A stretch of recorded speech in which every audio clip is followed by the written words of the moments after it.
really kind of well-known names in the rando community.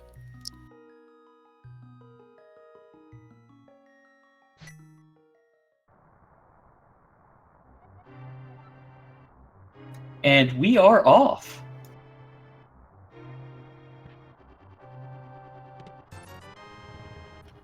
Just raiding the piggy bank on the way out of the house before we head off to the castle. So what do you think Uncle's going to give us today? Well, we know he's not going to have a sword since he didn't have it when he was leaving the house. Honestly, I'm kind of hoping to see bow, mainly because I feel it's the fastest weapon to get for just getting through escape and basically having more options once you leave. But we're about to find out what he will give us. Oh, it's the cane. The red cane, to be specific. Alright, now this is still a good item to get at the start. The blocks that the cane produces and the bolts that the blocks shoot out both do fighter sword damage on their own. And you can see Hacksaww picking up the block and using it to kill guards there to try to farm bombs. The one thing they do have to make note of is it does consume a little bit of magic each time they create a block, so they do have to watch that as they are going through the escape and farming bombs in addition to killing the 3 required guards. Yeah, it's always a tough sort of management to make sure you have enough magic when it comes to these magic weapon starts between, Fire Rod, Cane of Burna, Cane of Samaria, that you have enough magic to get that one last rat with a key near the end of your sewer escape here. Yep, and admittedly, the cane also gives very different strategies. As we just saw, Hacksaww ended up creating a single block and just rammed it into the blue guard and then used the final bolts to finish it, while Ruble was just trying to use the bolts to quickly kill that guard.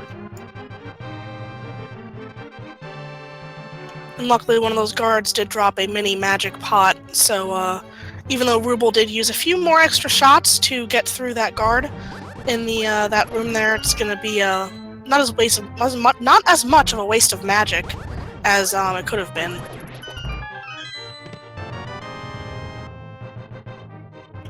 But of course, we all know they're really looking for one of those round blue things, a bomb. Very important so they can get that final room in the back of escape off their mind and not have to come back later.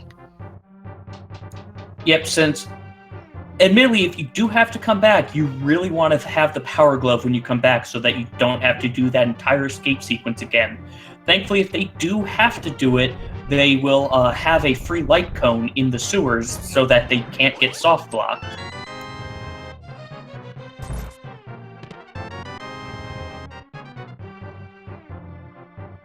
And Zelda just having the magic boomerang in her cell with her. Unfortunately, she couldn't use it to stun the guard and take the key from him. I guess it'd be kind of hard to throw it through the bars and hope that, it wouldn't come back and hit the bars and get stuck outside and be kind of useless,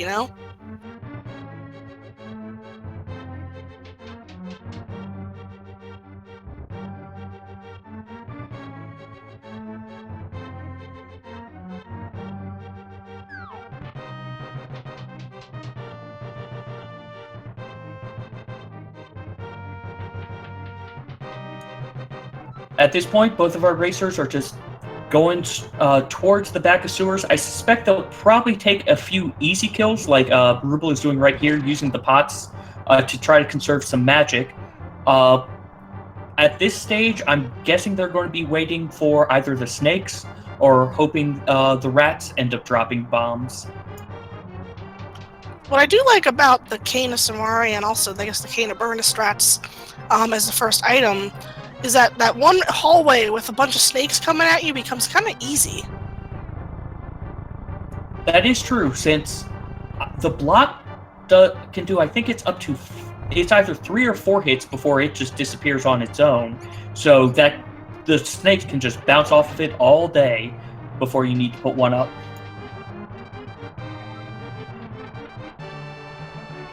And chat bringing up a good point, it would be interesting to see them actually check what the stun prize is, because That is also randomized, so if they end up stunning one of these items or one of these enemies with that red boomerang, they could get a lucky bomb drop or even an 8 bomb drop. Looks like Hacksaww was able to get a bomb drop from one of the snakes. Just a single bomb. Hopefully Ruble will be able to get one as well before they finish up, and they are currently going after these rats, trying to get some. Unfortunately, no luck yet.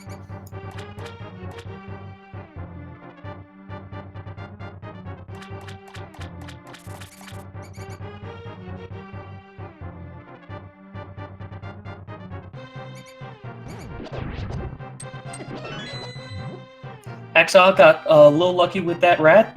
The key rat came right to him. Ruble had to go searching, but because of that, they were able to kill an extra rat and get that bomb that they needed. So thankfully, if there is anything back here, both of our racers will have it, and neither will be at a disadvantage.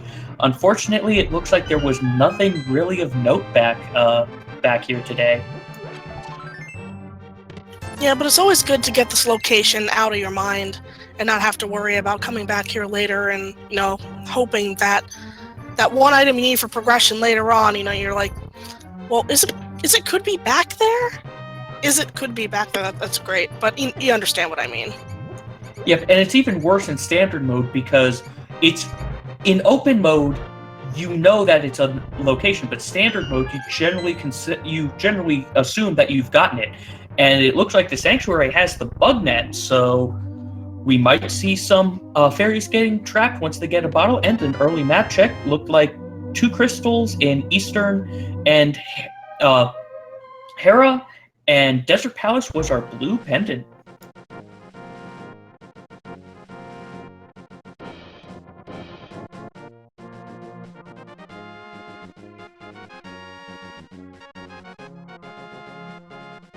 Checking out that tree pole on Hacksaw's side, just a bunch of hearts. Oh, but Bomb Crab's having 8 bombs, so that's actually going to be very nice for them as they head to Kakariko, as they won't have to go down south to buy bombs, and they should have enough for all that they'll need throughout the Kakariko and potentially southern Hyrule check. And it looks like, unfortunately, only 300 rupees on the Lumberjack Cave. Granted, our racers are probably happy with that, as it ends up making it less likely that they'll have to worry about Aghanim 1 today. Though Hacksaww finding the flute in Lost Woods, that's going to actually be very nice for him this early on because of the increased mobility it's going to give him. Ruble will also be very happy to see that, I suspect. Oh yeah, it's really good to get flute sometime early in your seed before either before or when you're in Kakariko Village, because then you can just hop right over to the Weather Vane, play your tune, and free your friend, so you can get that mobility right away when you start. It really speeds up the usual item collection at the beginning of the game here. If these racers are also lucky, they will end up finding a bottle either in the well or in Blind's hut, so that they can have almost the most efficient Kakariko Sphere 1 checks that they can possibly do. Technically, bottle would be a Sphere 2 check, but regardless, they could get all of that done in this one pass, rather than need to worry about coming back later.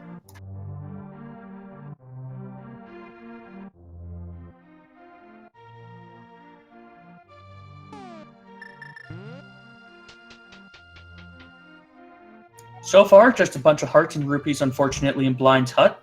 Though there are the power gloves, so we can start lifting those light rocks.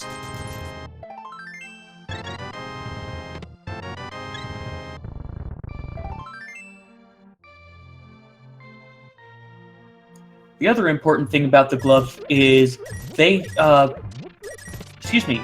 is 1/3 of what they need to get Dark World, and you always need at least one of the glove upgrades to be able to get there. So, regardless of it being Titans or Hammer, they should have, or they'll be happy that they have the glove this early.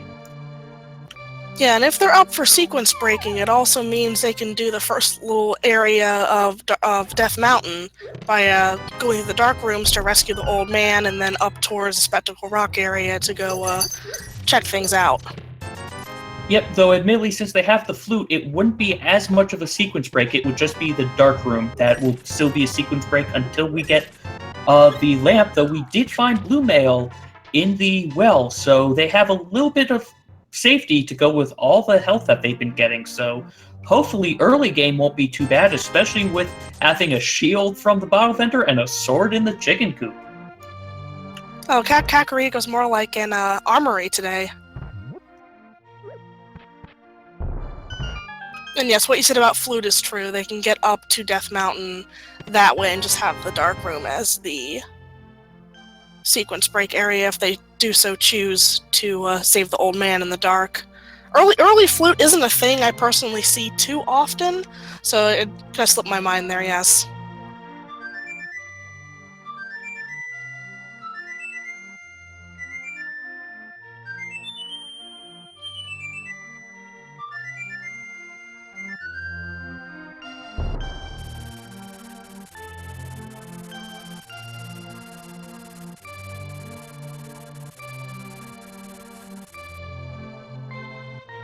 So I'm curious as to where our racers will choose to go after they finish their Kakariko rounds. I'm suspecting they'll probably do the standard South of Hyrule check, largely because they have a flute and it's the next highest density items that they can check. But with that flute, they can opt to start doing minor route divergences at this stage.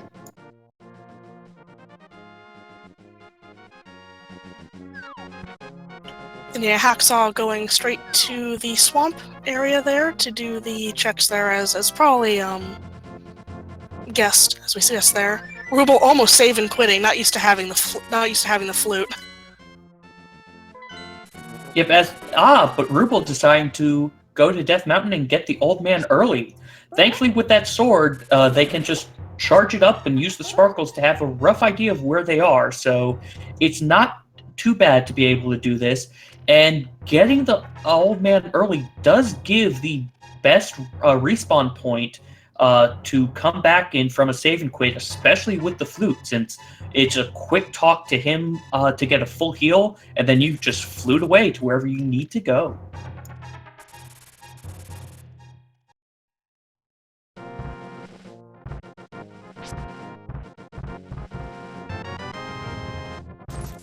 Though, old man just giving a small tip for helping him out of the darkness today.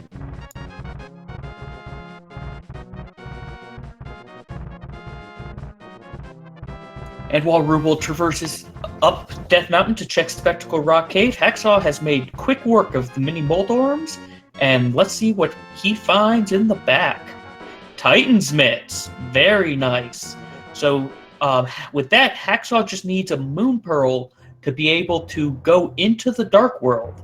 Though an interesting possibility does come up now, because with Titan's mitts and the flute, he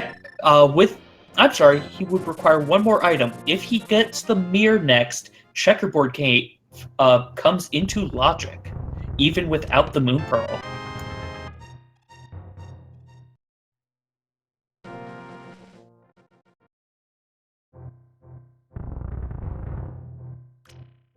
Hacksaww making the long journey up towards the Ice Rod Cave. Gonna get crabbed here a little bit. Luckily they have blue mail, so not taking as much damage as you usually would from those darn crabs.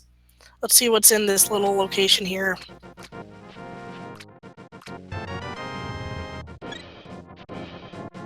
Ruble didn't find much from their brief trip up Death Mountain, so they're hot on Hacksaw's tail, literally, because Hacksaw's playing as the pug.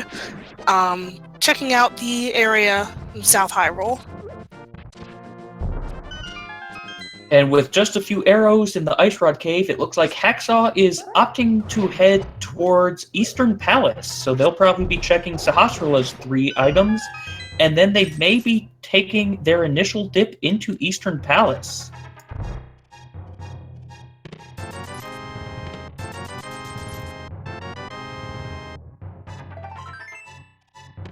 Now, without the bow, Hacksaww will have to come back into Eastern Palace, assuming he doesn't find it within these next 6 item chances.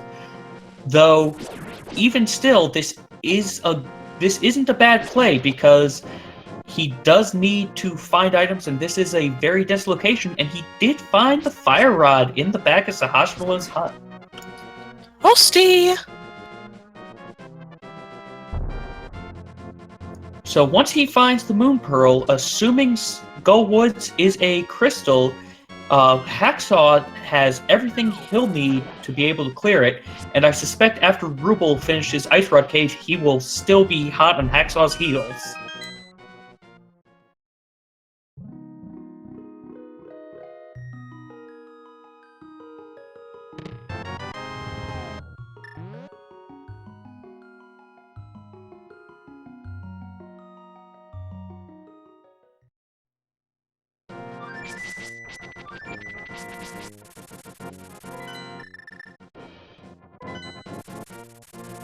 Ruble opting to take the flute location directly south of Eastern Palace in order to get over here, rather than the Lynx House one. I'm not sure which is faster, but the differing routes are still nice to see between our 2 racers. It's always good to see these differing routes, even as early in the game with this, when the locations are limited, just to kind of get a little bit more insight into what they're thinking and seeing, they're individuals. They're both runners taking different things and thinking. See Ruble here talking to Srashrala, seeing where the green pendant is. Going to be in Swamp Palace today. Now, admittedly, personally, I prefer Swamp Palace to be a pendant, largely because it means there is a good chance that I may not need to get the flippers. It's sort of love it and hate it for me, because it is one of the longer dungeons to not go mode through. But then also with these pendant dungeons, you never know if you're actually going to need to go in there and how deep you're going to need to go in, especially with something like Swamp Palace that has a lot of treasure chests available in it. That is true, and Hacksaww has just picked up the mirror, so what I was saying of Checkerboard Cave is now a possibility. At the same time, though, that mirror gives them access to Tower of Hera, and that fire rod also means they can full clear that, so I suspect our racers will check Hera before they even try going to do Bunny Mire.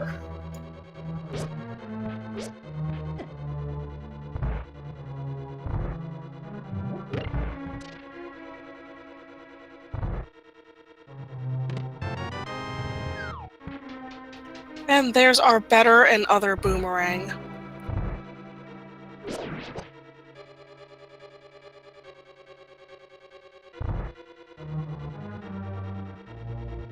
And Hacksaww going to take a quick damage boost off those popos to pick up that pot. Through the anti-fairies, not need to clear the entire room. Unfortunately, only getting a rupee for it, but making immediate use of that mirror to get out, and it's going to flute away.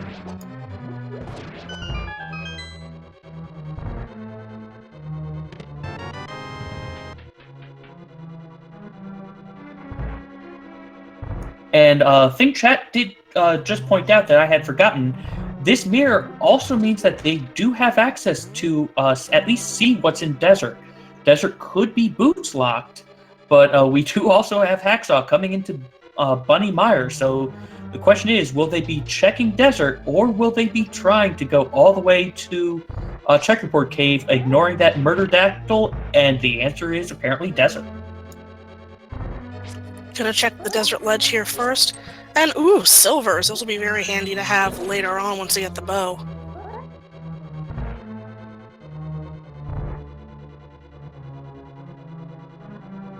And Hacksaww, designed to make me just completely wrong, is going towards Checkerboard Cave before going into Desert. Yeah, that mirroring there is a good kind of halfway point so you don't get tackled by the Murder Dactyl, and also being close enough to that cliff area that you can just pick up the item that's down there. And there's only 50 rupees in Checkerboard Cave, so luckily our Moon Pearl, rather, is not going to be hiding out in that silly location.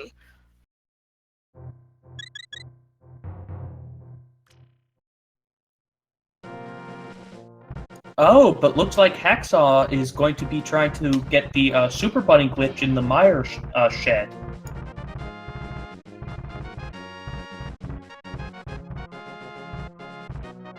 And since he is moving forward, I'm assuming he got the glitch. Yes, he did. So he gets these 2 items early, which unfortunately is just the 10 bomb drop and some more rupees.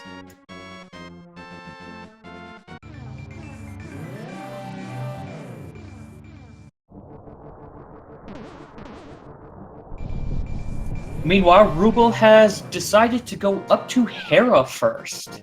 So we have Hacksaww in Desert and Ruble in Hera. Hopefully one of them will either find the next progression item or the Moon Pearl, though personally I want them both to find different progression items.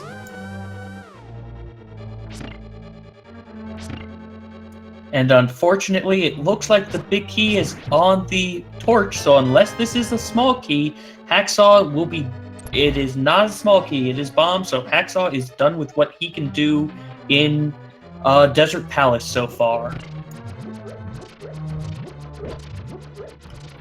Yeah, unless you go out of sequence and rob the back half for a small key, then it's probably best to just head out. I'm gonna head over to Agina's cave, it looks like, with the bombs at the ready, and check out that item there. Yep, meanwhile, Ruble using that fire rod to get a little bit of an early breather in this tower room.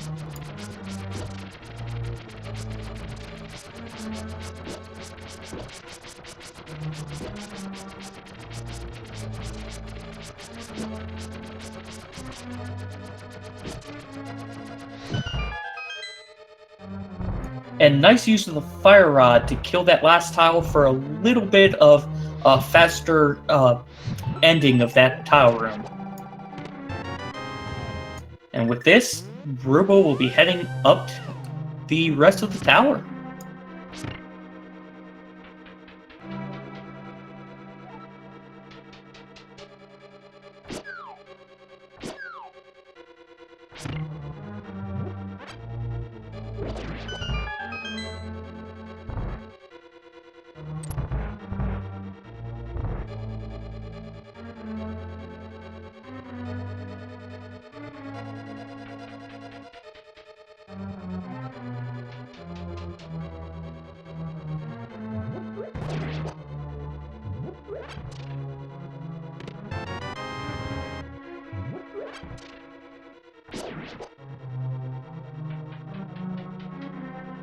The one thing they will have to be careful of once Ruble gets up to Moldorm is that since they are on Fighter's Sword, they'll have to be careful with how they fight Moldorm. If they end up poking his tail by accident, it's very easy to send Moldorm into the rage state, where he'll be moving a lot faster around the small arena. Yep, admittedly with the Fighter Sword, unfortunately, spins, slashes, and pokes all do the same damage on Moldorm, so I don't think they're going to be able to avoid it, though Ruble getting the hook shot from the big chest, so that'll be nice because they can then jump down and check the rest of Death Mountain, and if they find the Pearl, Dark Death Mountain.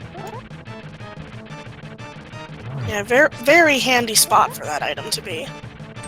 Yep. One other nice thing, actually, with the Fighter Sword and spins is the spins are actually deceptively bigger than they look on Moldorm for some reason. I'm not sure why, but there are a lot of times where it looks like the circle of spin shouldn't have hit the tail, but it was just barely in range to hit it. And with that, Moldorm is in Berserk mode, but Ruble gets a last spin and has no trouble with Moldorm today. And while Hacksaww was on Spectacle Rock, he did a map check at Dark World, and Turtle Rock was our other pendant dungeon this time around. Very nice. So that hopefully that'll put the racer's mind at ease that they hopefully at least don't have to worry about a trolley ice rod this seed.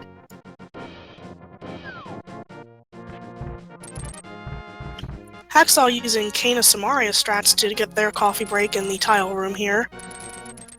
See, just interesting ways of doing different stuff in all these rooms and with between these two racers so far already. Very original.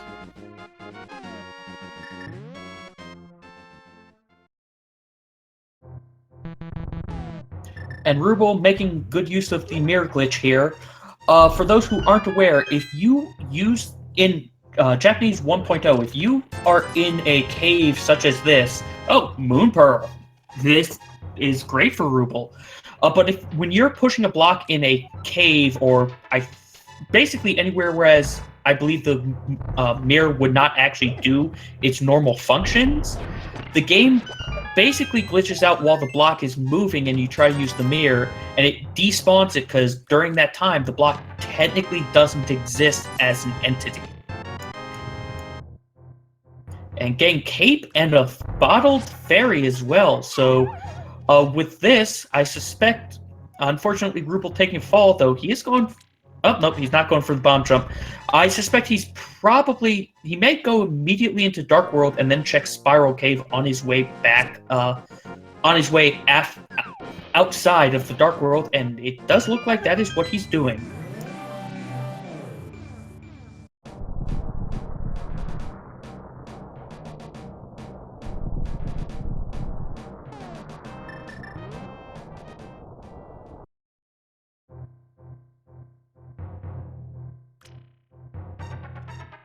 And Hacksaww making his way up the tower, getting his hook shot right now, so he'll probably be very pleased to see that, especially since he can do exactly what Ruble is doing now. So before Ruble was on the heels of Hacksaww, but now it has already flipped.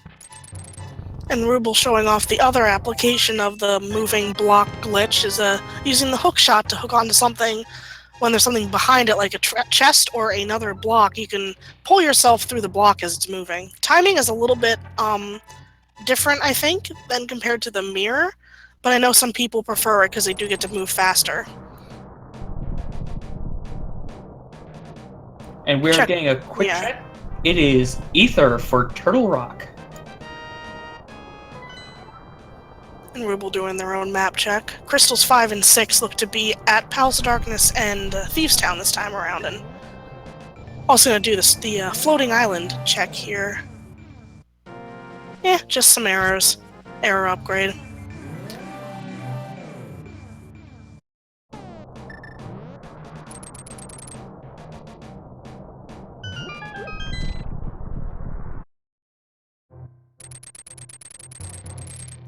Ruble now in what I effectively call Hype Cave number 3, as it's one of the many caves with 4 or more items in it, and flip-flops. Yep, so with that, Zora was already in Logic, but Waterfall Cave is now in Logic, and actually Ice Palace is now in Logic.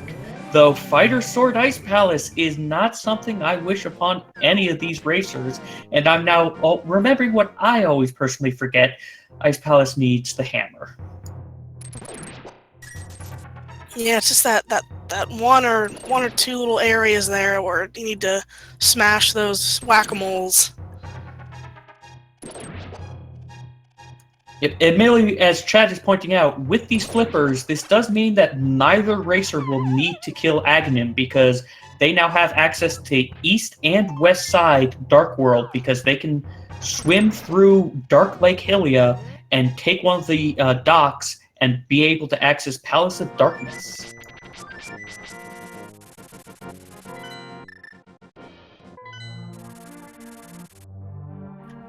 Alright, with that Moon Pearl and those mitts, looks like Ruble's gonna hit up the Kakariko Warp. And if I were to guess, probably clear out the village of Outcasts and pop over into Thieves Town.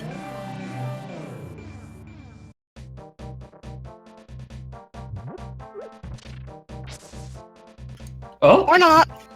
Looks like he considered that, but I'm guessing because he now has 2 bottles, one of which is a fairy, the fire rod, and a sword.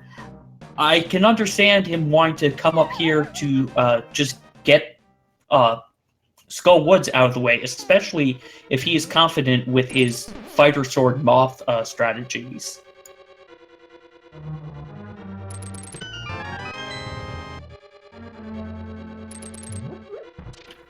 In previous versions of the randomizer, Skullwoods was affectionately known as Value Woods because it always seemed to hold progression in it.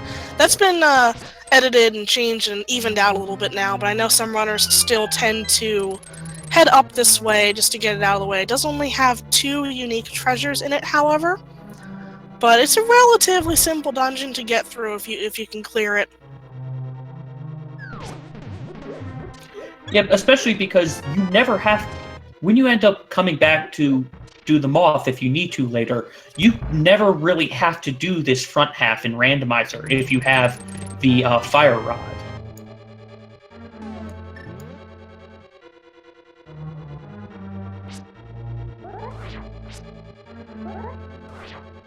Ruble setting up for the bomb jump to see what is in the big chest, as he did get the big key earlier, and it is the blue cane.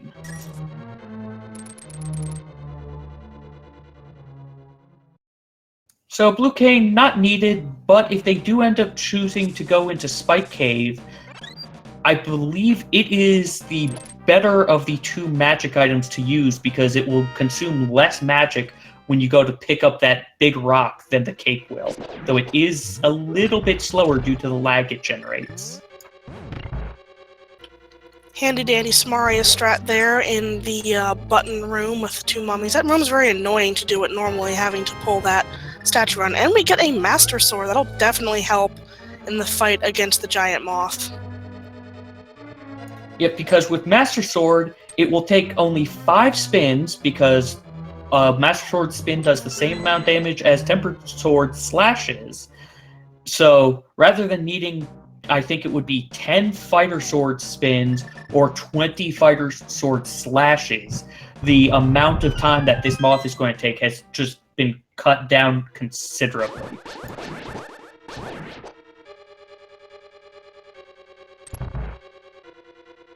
And Ruble going straight to the moth rather than checking the front chest. This makes sense because he only needs 1 more item, I believe, before he has all the items. And if it's on moth, he doesn't have to deal with that weird, long, winding path to get to that last chest. And Chad actually pointing out that I at least missed one of the items that he picked up, so it makes even more sense because he doesn't need that chest at all. Yeah, it was the blue cane and then the Master Sword after that. Right. I completely forgot that Master Sword picked up was in the back of, in the middle part.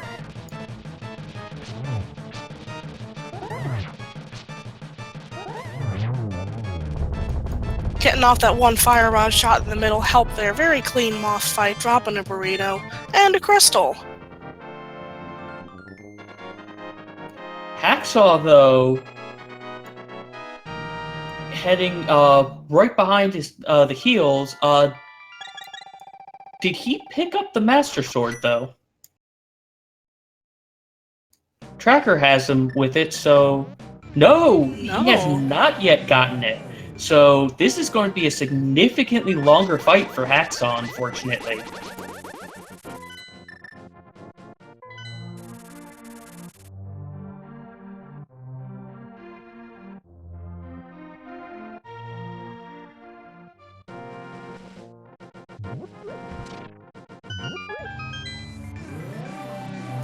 Unfortunately, I think Hacksaww might be kicking himself when he comes back through the front, towards the front after this fight and realizes that Master Sword was there.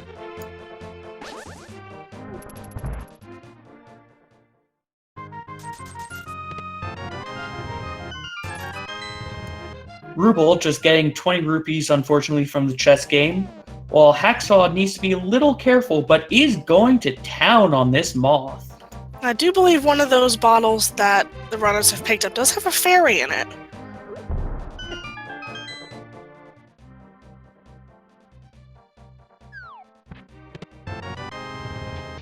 Speaking of bottles, we get a third one, an empty one, in the bombable hut in the village of outcasts.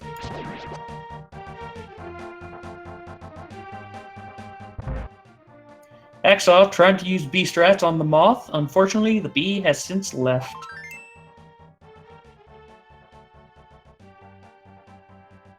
And Hacksaww managing to take down the moth with the fighter sword with really not that much trouble, all things considered. Definitely a well-deserved crystal there. Meanwhile, Ruble is now in Thieves Town. He did not check the sick kid yet, though. I'm guessing he will, assuming he hasn't forgotten about it, he'll probably do it after Thieves Town, because I suspect he'll be doing the Southern Dark World checks after this.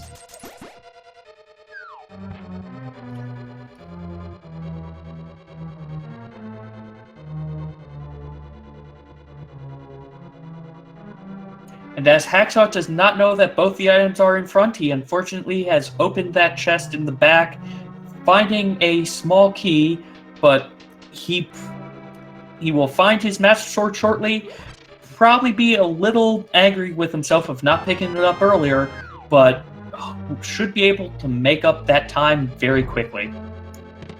Using some speed strats there on the bouncy balls, hitting them on the opposite side, and going a little bit faster.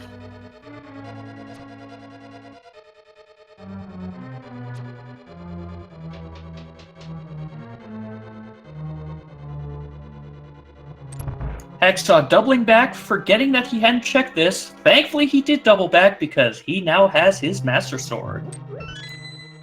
Oh, wait, no, I just realized he probably did that to be able to mirror out of there faster.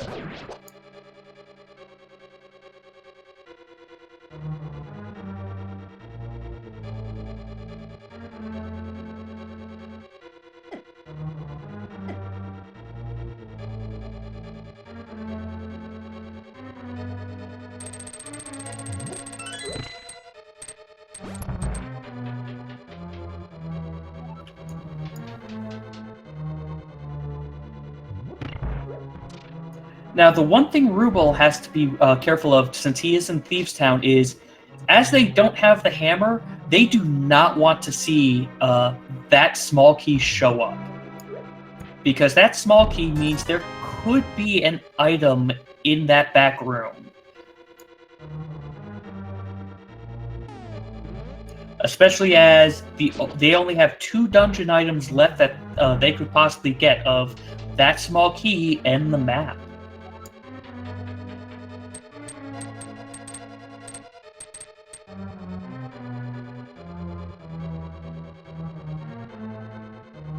Hacksaww making a smart play here since he has the cape. Gonna check what's on the bumper cave ledge, and it's just a big old 20. Another one of those one-off locations that can be easily forgotten. Yep, though admittedly, if I were to check that, since he has the mirror, I probably would just make a quick beeline to the graveyard ledge, because, to be fair, they're probably never going to be back at that part of this map again. And Ruble getting the small key, so they really need to hope that either Blind drops the item, or that if the item is in that chest, that it is nothing of note.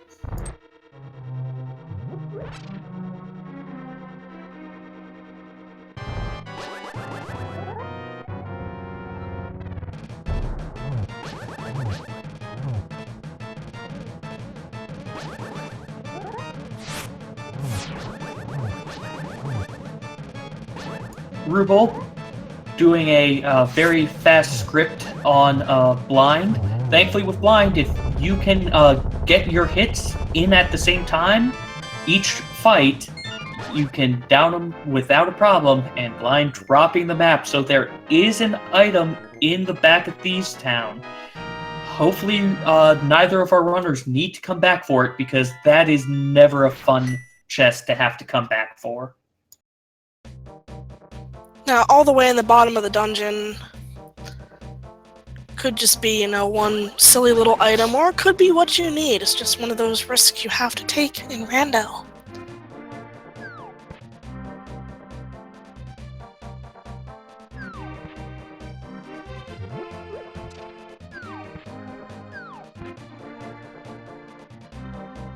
And as Hacksaww makes their run through Thieves Town, Ruble is doing the start of their Southern Dark World check.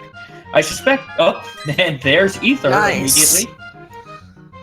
Always nice when that big game is a small number. But I suspect next they're probably going to be picking up the Dwarven Frog to see what the blacksmiths have before actually making their main trip.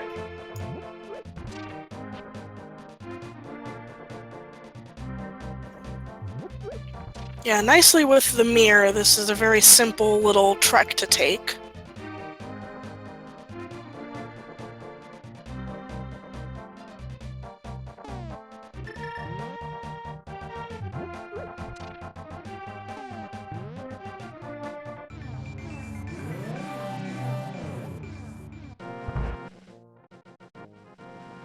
Now, what type of smiths are the dwarves today?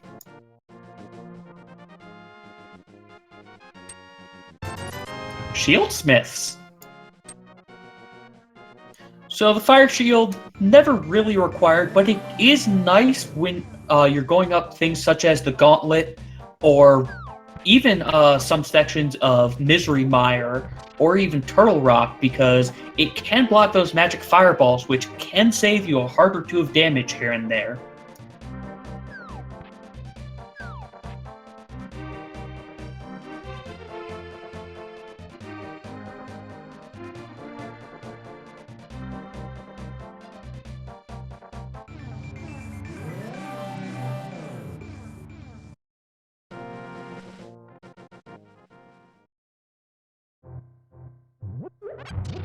And magic powder in the South of Grove cave, also known as Cave 45.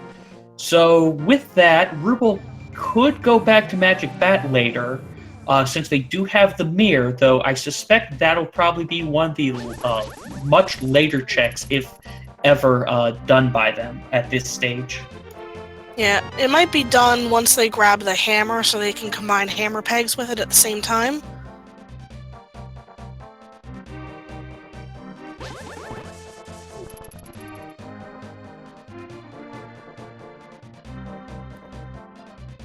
Right now we have a lunch delivery to make.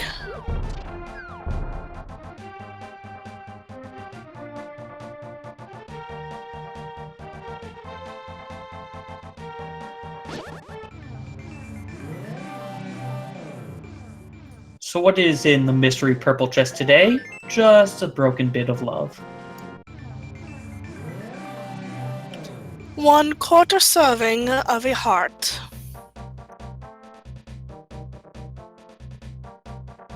Unfortunately, Ruble does not have the book, so they can't check the Bombos tablet in conjunction with that, which, personally, I love it when you're able to do that, since it just makes the route so much more efficient.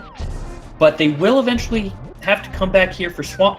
Actually, no, they won't. That's right. Swamp is the green pendant, not the crystal, so they may not need to come back here ever.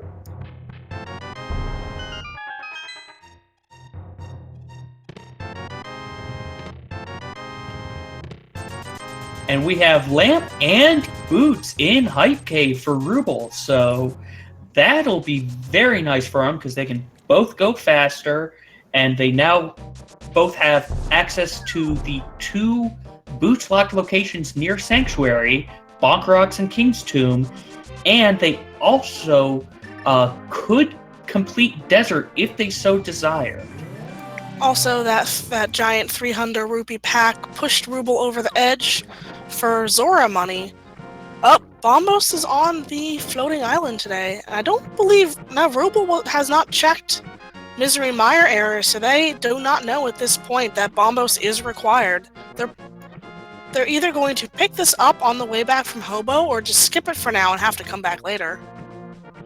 Hopefully they don't forget about it, because, yeah, that could be time-consuming if they forget about it.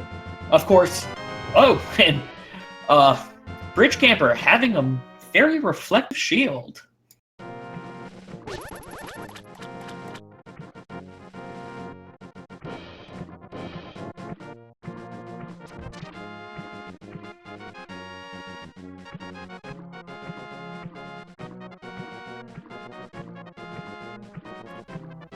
Yeah, it looks like they're skipping it for now. Gonna head over to the warp to get to Zora area.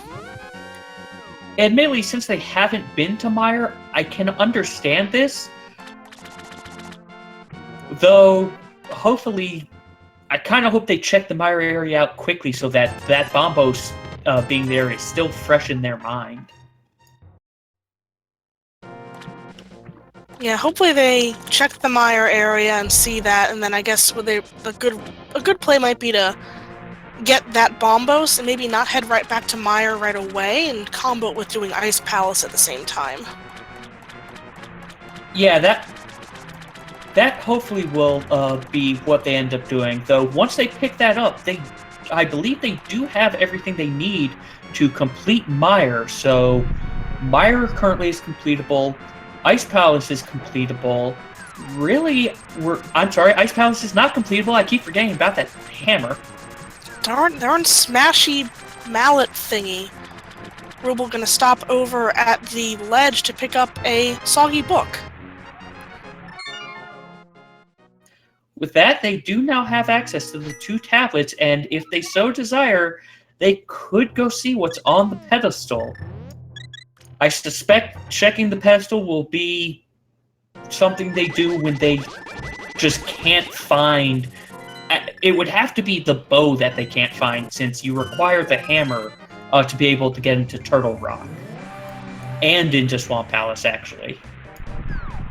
And here we are, Ruble checking out the Mire area, gonna see this Bombos and go, oh, I've seen that somewhere before.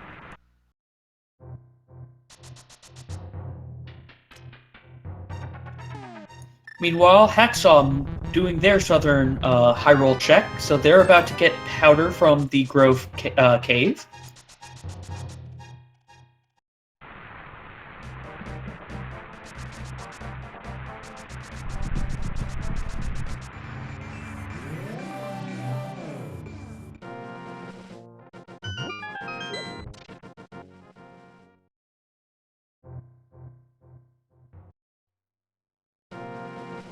Now, if I was Ruble at this point, I think, for me, the item I would most want to see next would actually be the bow.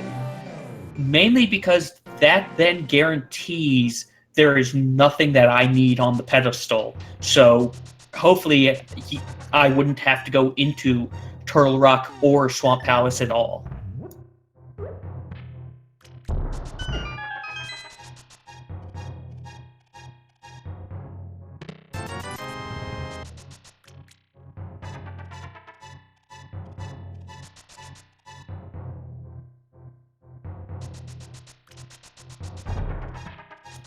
Hacksaww making their way over to Hype Cave. Probably going to be very happy to see the boots in there. And possibly the lamp, as some of these, especially Mire Dark Rooms, are not fun to do.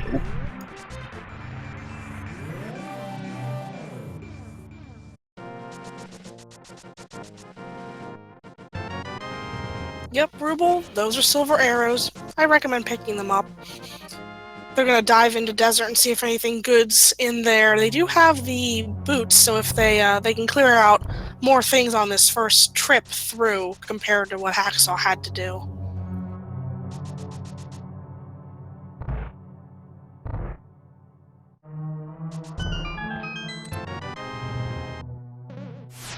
So with picking up that big key, we know the small key is going to be in this chest, because the other chest just has 3 bombs. So I suspect Ruble will end up checking those other 2 chests on the east side, and then probably mirror as soon as they get the second item.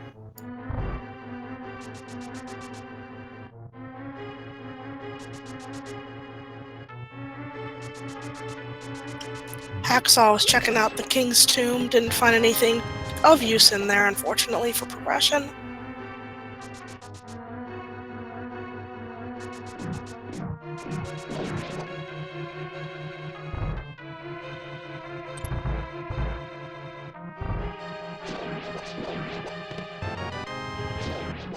Half magic, always good to find. Yep, it is never required, but it certainly makes some things easier, such as the Gauntlet of Ganon's Tower. You can just use a lot more, you'd be more liberal with the Fire Rod shots.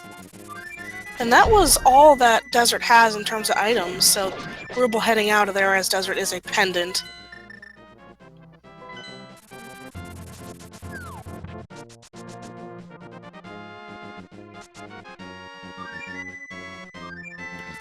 Wondering where to go here, trying to make up their mind.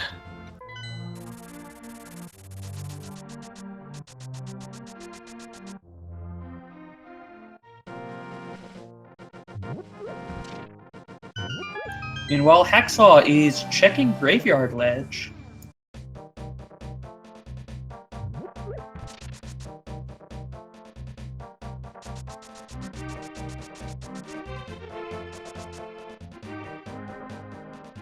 And being rewarded with Tempered Sword. So that's really going to help out Hacksaww. If Ruble doesn't find our 4th sword upgrade, that's going to give Hacksaww a big advantage because bosses and a lot of enemies will die significantly faster, especially Ganon, as Ruble will be able to slash with their Tempered Sword. I'm sorry, Hacksaww will be able to slash with their Tempered Sword, while Ruble will have to use spins as, oddly enough, Ganon is resistant to the Sword of Evil's Bane unless it's been powered up. Though it does look like Ruble is making a trip through the northern part of Hyrule here, combining Bonk Rocks and the other Light World locations, King's Tomb, and doing the Graveyard Ledge check probably right about now. So disregard everything I just said. They're going to be on even footing again. However, Hacksaww is checking what is at the Quakefish. Just getting 50 rupees, but trying to get a quick warp through that bonk, and they are now checking Zora's domain as well. So Hacksaww is about to get their soggy book as well. Using that empty bottle to good use by picking up a freebie from the big old fairy here. Hey, listen! Don't litter. Unfortunately, it's just a bee today.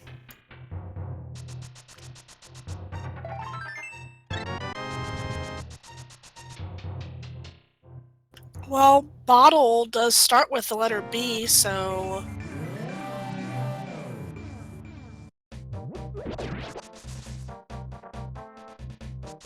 It looks like Ruble is using this path to also... I'm going to guess they're going to be checking... Yeah, they're checking Catfish next. And after Catfish, since they've already done Zora, I'm guessing they're going to be doing Pyramid and then Pod.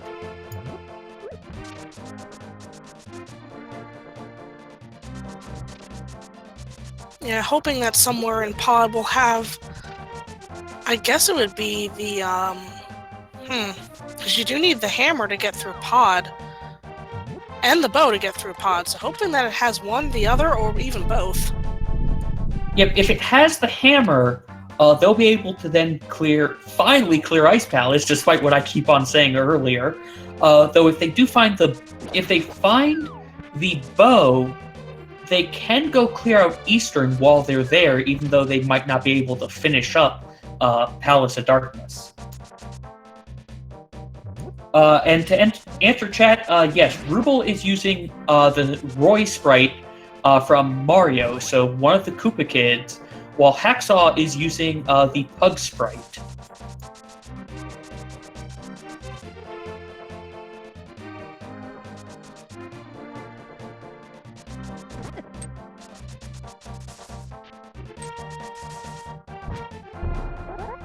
And Hacksaww checking what is on the Ether tablet.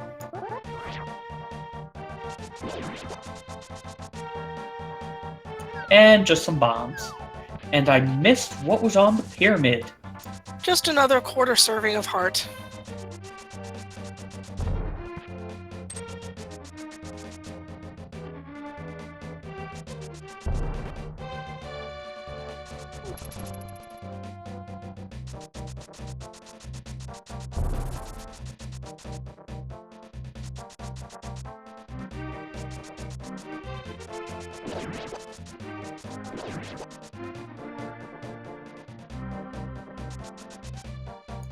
Ruble making their way to Pod, giving Kiki their first bit of rupees with 10, and now giving them the 100 rupees that Kiki needs to weigh down that switch.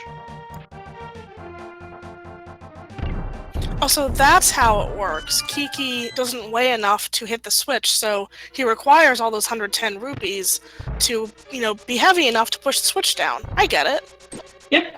To be fair, out of all the NPCs that you pay money to for an effect, at least Kiki is the one that you know you will always get what you paid for.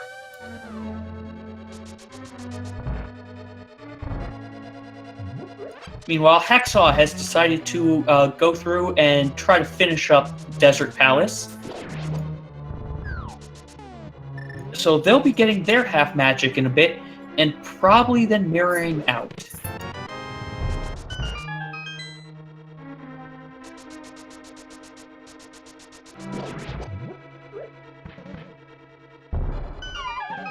Meanwhile, Ruble's doing a very nice, clean pod here. Nice bomb tosses and those, against that wall and the floor there. Hitting up the, the vanilla big chest. Vanilla boss key chest, rather, before dropping back down. And Ruble now has enough keys to check all of the other chests, with the exception, I think, of the big key chest. The big chest itself. Because I don't think they picked up the big key itself yet, have they? No, I haven't seen a big old key, just a bunch of small keys. So hopefully they do find that, and that it isn't locked on the bow side of this dungeon.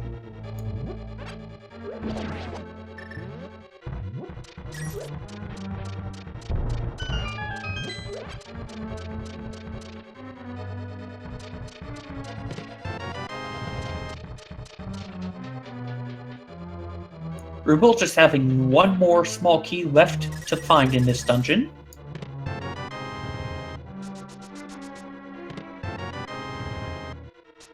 Meanwhile, Hacksaww went back to Village of Outcasts. I'm not exactly certain where they're heading right now.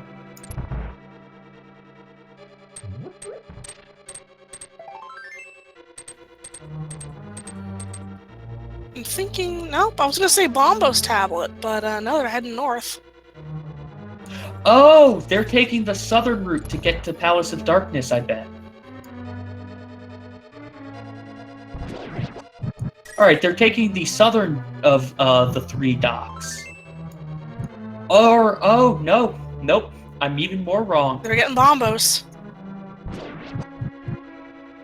Alright, so with Hacksaww picking up Bombos, I assume then that means they're going to go complete Misery Mire. And Ruble completed the Dark Maze. Unfortunately, did not look like they picked up anything of note. Gonna have to save the rest of Pod for some other time. Yep, though I'm guessing they're taking the long way out from Pod rather than mirroring or saving quitting, because they're probably going to go get their Bombos tablet next. Or, I'm sorry, Bombos coin. Hacksaww making fried pterodactyl and opening up the Misery Mire entrance.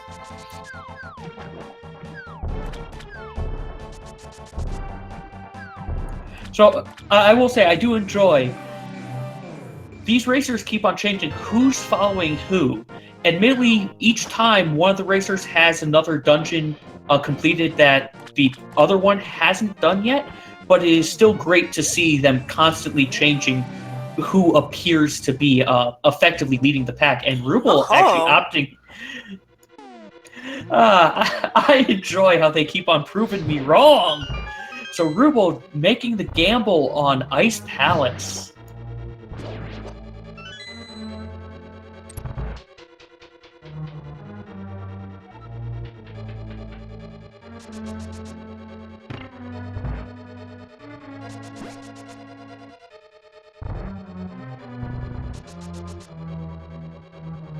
So I think there are only 3 chests that Ruble can check before they effectively are hammer-locked in this dungeon. First item in the first chest is another set of 300 rupees. Hopefully they get something to make this dip pay off.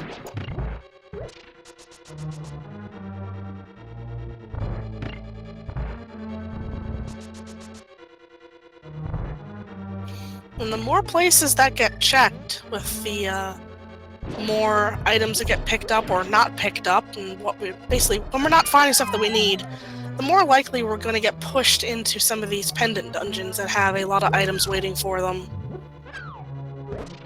Yeah, because they do have everything they need to go and clear Swamp Palace. They can't go into Turtle Rock, and they have cleared all the items in Desert Palace. I think that was the hammer in Misery Mire that Hacksaww just picked up. Yes, it looks like it was. So it looks like Misery Mire was the play to make. So Ruble needs to really find the bow in here for this to be useful. Because if the bow is in here, that means Hacksaww won't be able to go mode this dungeon. And that will effectively buy back the time that Ruble is currently spending in here.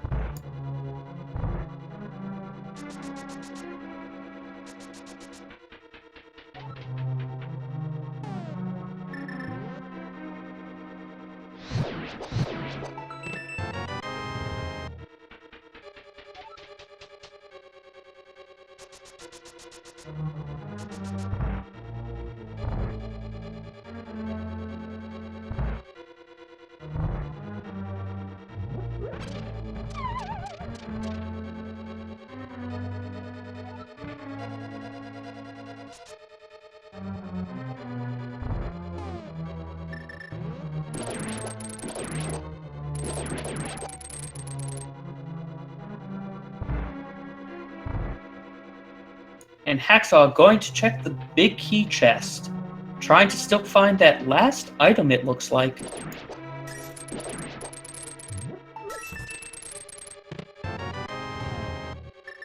And unfortunately, Ruble not getting anything in Ice Palace. Hopefully they'll head to Misery Mire next. And Hacksaww did just get the mushrooms, so maybe bow from the witches? Who knows? They still have that now, and they also have Magic Bat to check. And I assume Hacksaww will probably be heading up there after he finishes Mire here to do a Magic Bat along with the hammer pegs. And Ruble making that decision to head into Mire. It's the next most logical location. They'll probably be really happy when they find that hammer.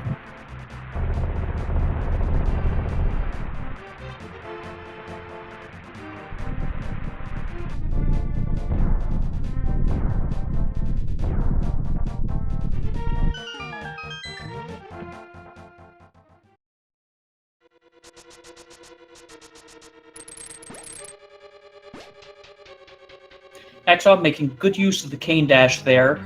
Thankfully, what you can do with the Samaria block there is, as Hacksaww did, you can place down the block and do an item dash with it north so that as you head up, the beam goes up with you and ends up hitting that crystal switch.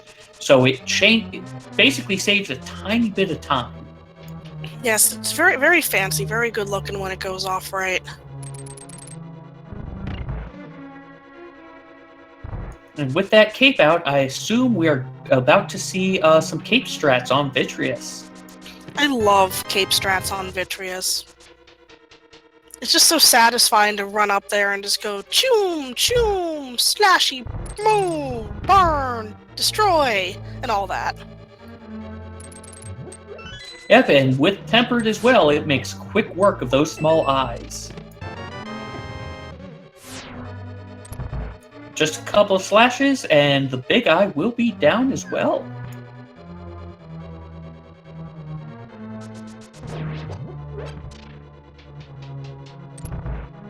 Ruble, however, getting the big key, opting to go straight to Vitreous before checking for other items. So it's going to be a little bit before they find their hammer, it looks like.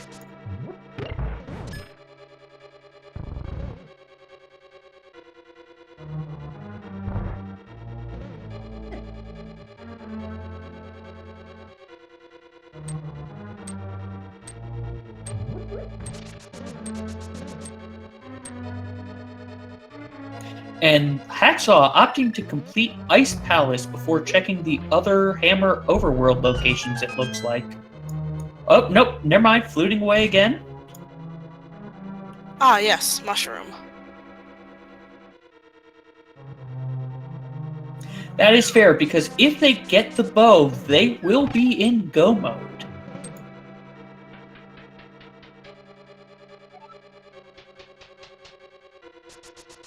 But just another quarter heart.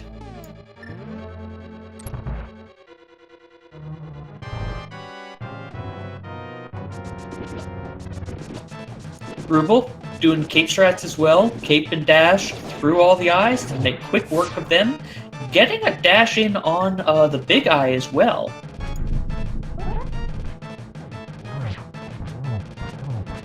Alright, now Hacksaw looks like they're going through ice.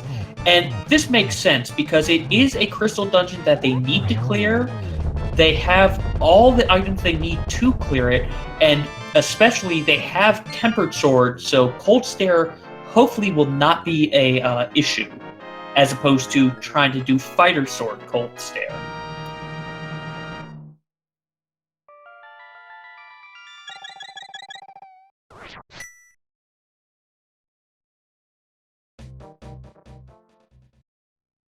And as Ruble did not get an item, they are heading back into Mire to get their items.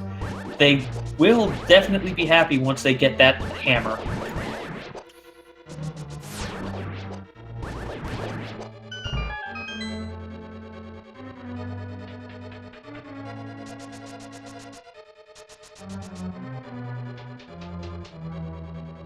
And everyone, if you are enjoying watching these racers race, please do give them a follow and take a look at them when they stream them running Randomizer or other things at other times.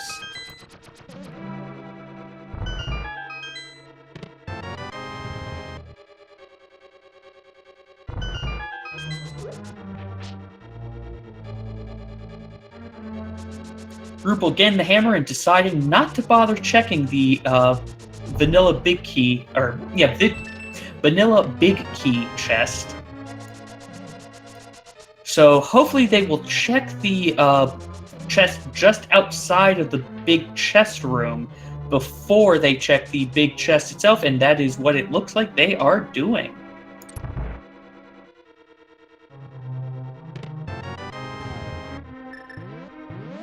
Ah, yes, that's an item. I am done here. And we will be moving on to possibly Icy Pastures, finishing off Ice Palace, I would assume. I would assume so as well. Unfortunately, because he'll be double dipping this, he does have to go through a fair bit of what he's already cleared for this dungeon.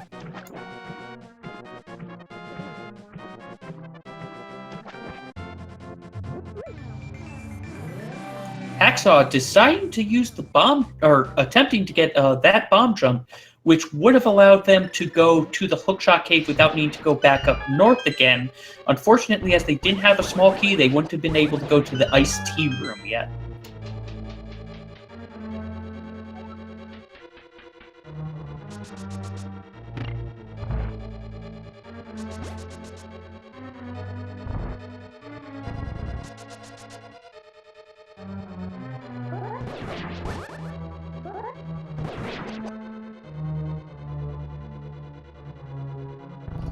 Ruble having a little bit of muscle memory there, clearing out the penguins for that chest, even though it was already open. It happens to all of us, though, because a lot of the times you go through Ice Palace with the intent of only going through it once.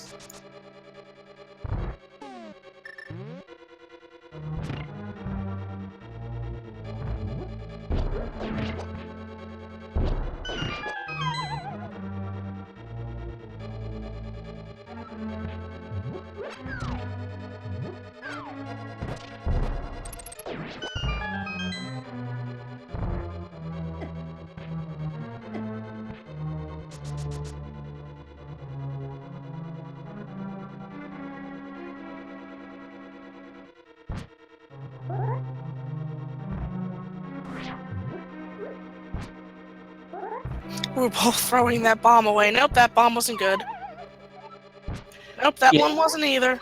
Yeah, admittedly, the Ice Palace bomb jump can be a little tricky. It's, again, effectively two sets. It's not as precise as with the hammer jump in Pod, but it is still almost two sets of pixels that you have to set of the bomb has to be at one level and you have to be just slightly below it.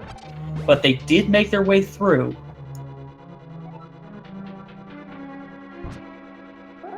I believe the positioning is slightly different for when you first enter the room and if you fall and are reset as well. Yep, and that is because when you enter the room initially, if you just hit left, you'll be one pixel lower than when the game respawns you into that room.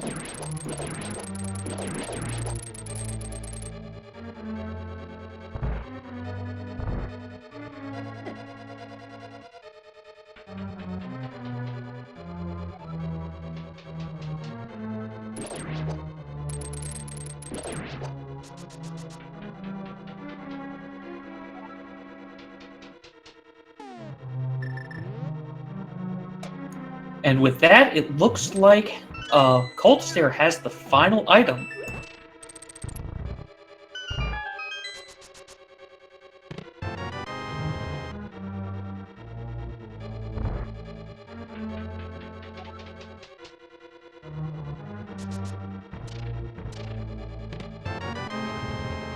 And Hacksaww, it looks like he's opting up. Was originally going to do the 8 Fire Rods shots, instead opting to use Bombos to immediately take down the shell. Thankfully, using Bombos is, I believe, a tiny bit faster, and it ends up saving magic, while thus allowing you to use the Fire Rod shots basically as, I believe, Gold Sword hits, and making bad work. That was also a beautiful item change there when they're using the Bombos how to switch over to the Fire Rod right away. And yeah, that was a clean Cold Stare fight. Yep, and with that, Hacksaww has their fifth crystal. Alright, Bo, where are you hiding out today? At this point, I would probably do the what you were mentioning before of Magic Bat and Hammer Pegs, and then probably go into Swamp.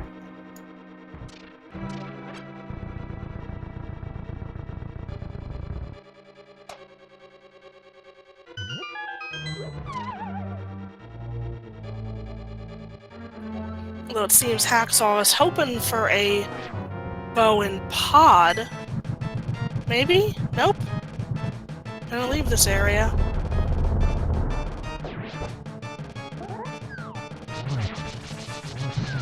Hacksaww didn't check Pyramid yet, so that's what they're doing. Okay. Sort of a relatively quick pyramid check then. Before I don't think Hacksaw's opened pod up yet, so. Yep. So he will most likely be making the same exact dip that Ruble did earlier. So this will help Ruble out a bit. And admittedly, as Chad's mentioning, I do not want this to happen to these racers, but there is always the chance Bo is back in Thieves Town. Mm-hmm. Yes, that is true. That is true. And with that, Ruble is coming back towards the village of Outcasts. Will they be checking Thieves Town, or will they just be doing the quick overworld checks?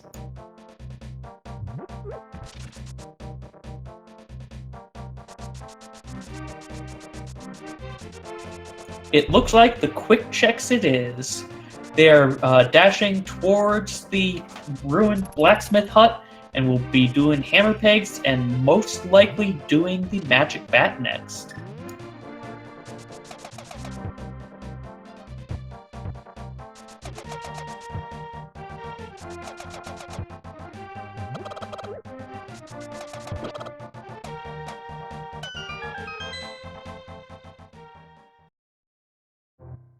Ice Rod. With that, I'm now thinking they might want to do a pet check because all the pendant dungeons are clearable. Yeah, this is the part where if you're thinking and kind of keeping track, you start wondering, like, could it be? Is it going to be in one of these pendant dungeons? Is it going to be on pedestal now that I can clear all them pendant dungeons? You know, should I make the time to check pedestal and hope that it's not the thing that I need? Just those little thoughts possibly ticker tape running through your head.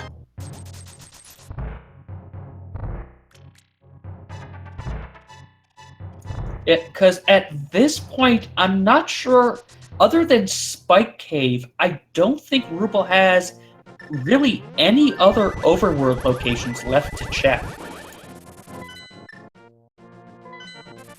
Possibly Bombo's tablet, actually. Right, I don't think either one checked Bombo's tablet. That Ruble's handed in their mushroom, since he hadn't done that yet.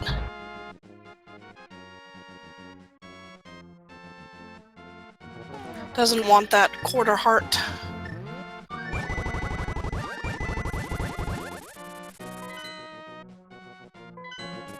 Ruble making their way up to Death Mountain.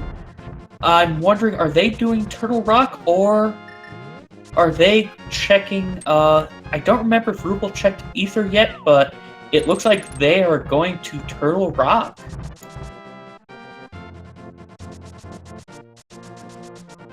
I know that chat loves Bow on Trinex. For the runner's sake, let's hope that it isn't there. Oh, I just realized what the worst thing that could happen to these runners is. Ooh, tell me. Master Shovel on pedestal to lead to the bow being buried. Because that would be the worst thing to happen to them, because if they do read the pedestal, it won't say that it's the archer class, but it'll be clear that's the shovel, so it'll be, okay, do I need to go and clear Argus when I go here? Admittedly, I suspect Ruble will be clearing Trinex as he's up here, because it's not going to be too much of a time investment to finish off Trinex after Laser Bridge versus the potential to need to come back here. Unless, of course, we find the bow before that.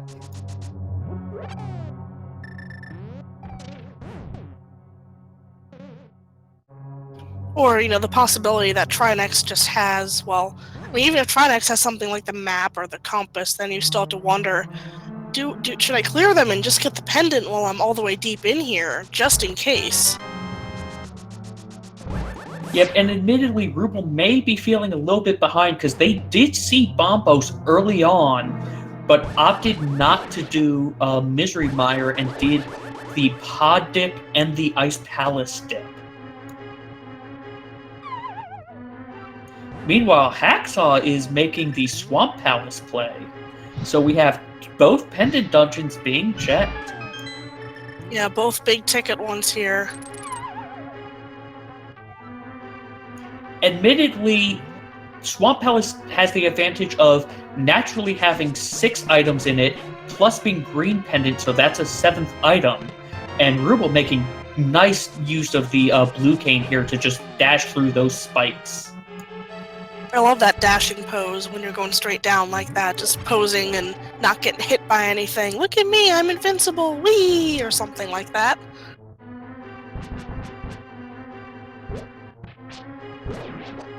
But this race right now is basically who finds the bow first.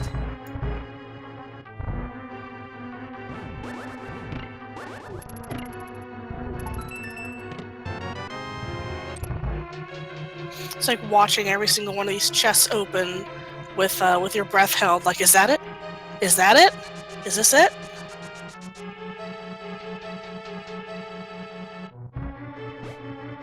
Admittedly, I have had a number of seeds lately, whereas Bo has been not in Laser Bridge, but actually in this chest coming up, the Big Key chest. So, if it's here for Ruble, that would be great for them and bad for Hacksaww. But for Hacksaww, if it's on Argus or even left side, that's going to make so much time for them. Ruble just getting a piece of heart though on in the Big Key chest.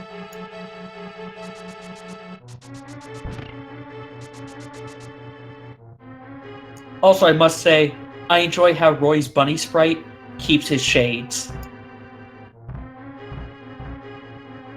He's just ripping off the coolest bunny there is, the Energizer Bunny.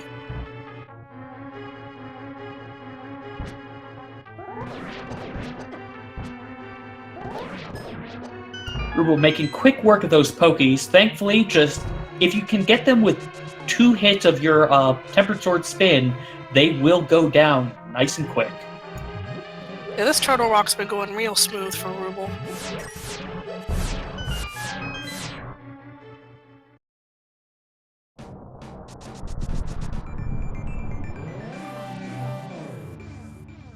And Ruble not forgetting to check Mimic Cave, which does technically, even though it's not technically Turtle Rock, it's effectively a 6th Turtle Rock item.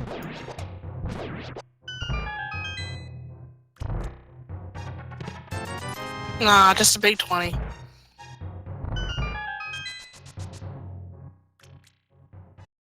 It doesn't seem that Hacksaw's had much luck either finding in their search for the bow.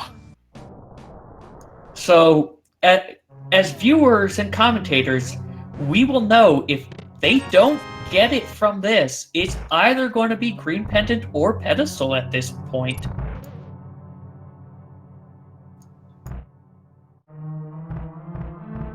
Admittedly, Hacksaww did end up opting to just go straight to Argus rather than doing left side, and that does make sense because they are just looking for one item, and they almost had a beautiful one-cycle second phase of Argus.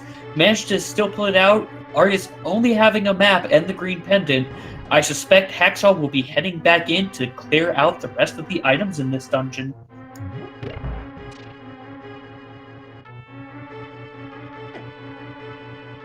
Meanwhile, Ruble is on their way to Laser Bridge. So we have 4 quick item checks coming up. Now, and they do have the mirror shield, so they don't have to worry about using any magic to check these. Which, that's actually rare in Randomizer to see that happen these days. 1. Alright, 2 down. 3 down.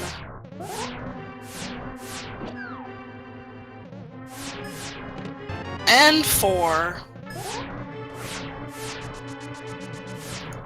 And as they are not mirroring out, Ruble is going to finish off Turtle Rock while they are here. In addition, I think with everything, Trinix does have an item.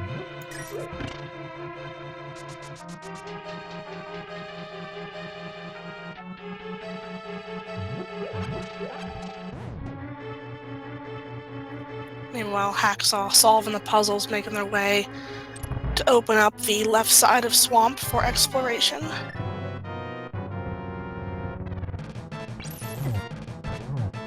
Yep, and chat reminding me again, there is still 1 chest in Thieves Town.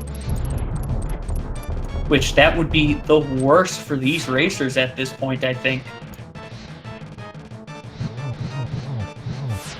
Ruble just using the fire shots to get that ice head down. Yeah, very useful. They are a little bit low on hearts between the head lunging at you and the spikes in the corners, but I think they got this now. Getting a nice quick kill. Alright. And there it is! With that, Ruble is now in go mode. bow on Trinex. Didn't I say something about them not wanting to see that? Yep.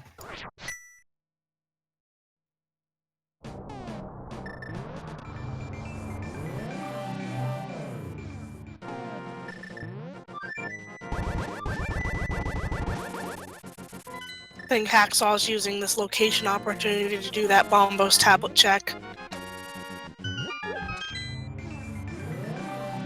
And that does make sense, because now with Swamp Palace cleared, you don't ever want to have to come back here. But just getting some green potion. Hopefully they will be making their way to Turtle Rock next.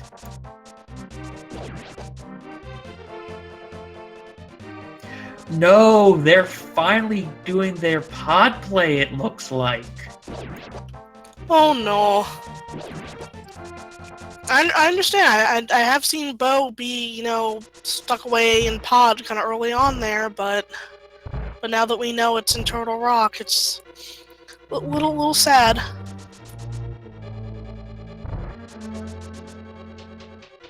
So, actually, with this, Hacksaw also needs to go do hammer pegs to get that ice rod.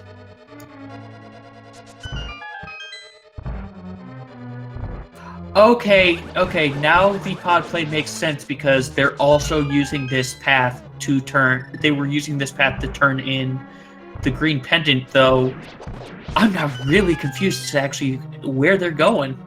Actually, Hacksaw has been in pod. I remember them doing the monkey. Oh, that's right, okay. You can tell my Chat helping me out there. Thank you very much, chat. And they also, chat is our friends, also bring up a good point that ice rod is needed to defeat Trinex, and Hacksaw hasn't picked up the ice rod either.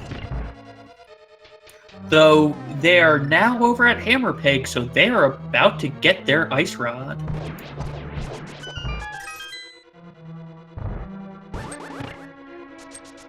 Right, that's where it was.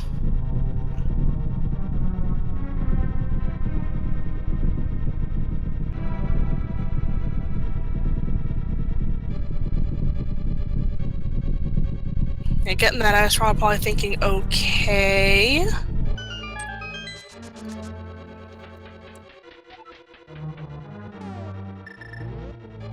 Meanwhile, Ruble's already in the deepest, darkest basements of pod here.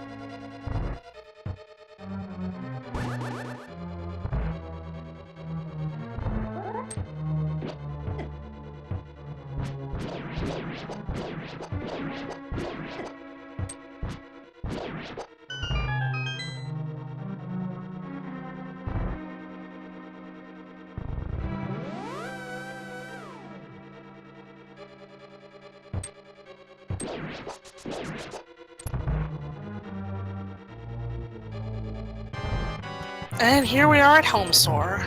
A few smashes, and luckily, since they have the bow and the silver arrows, Helmsor will just take one smack to the jewel with a silver arrow to be defeated after the mask comes off.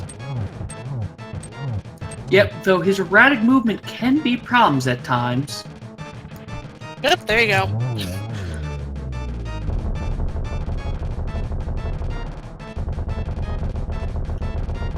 Hacksaw fluting to Kakarika.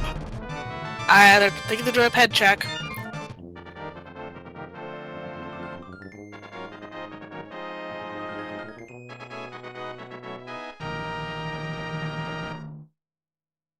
And with that, Ruble now just has to go into Eastern Palace and clean it up, which, with doing pod previously, makes this a quick mirror and then a quick flute once they are done.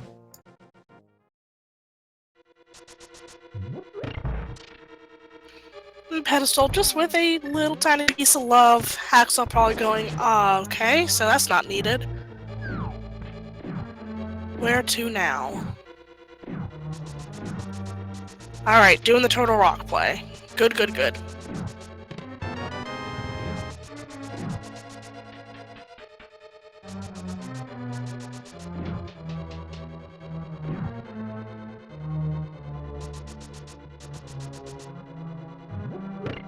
All right, and this is Ruble's first time through here as well. Thankfully, the big key was in that first chest, so it's going to be a nice and fast run for them.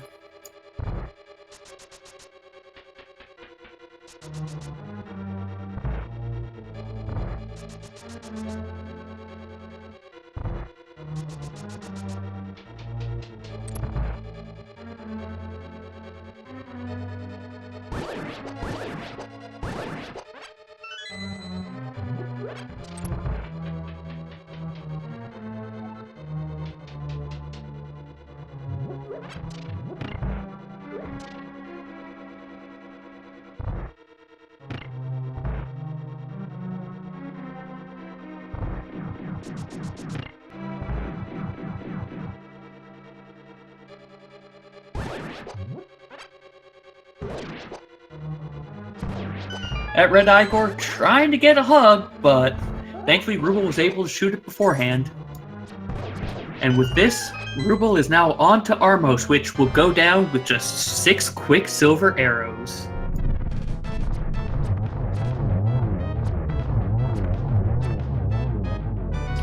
Easy peasy lemon squeezy. Final crystal get. Yep, so Ruble will be heading up to Ganon's tower next, most likely. He may make a pit stop for potions, but he will be heading up to Ganon's tower. And you know what that means. There is a little game that goes on in the speed gaming channels.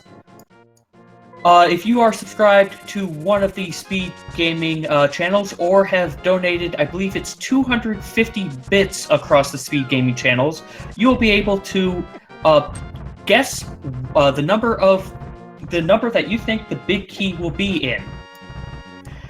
It can be a chest number 1 through 22, and we will be doing it based off of the order that Ruble checks the chests. If you have subscribed or donated those number of bits, and you are the first person to guess the correct answer, you will be added to the leaderboards. So, where do you think it will be, Karaoke? I always go for number 18. I just like that number. That makes sense. I think that would put it in the rando room. I'm assuming they go right side. I'm going to guess, with the way this seat has been going, I'm going to guess it's probably going to be not chest 22, but 21, the last one of the Ice Armos chests that Ruble ends up checking.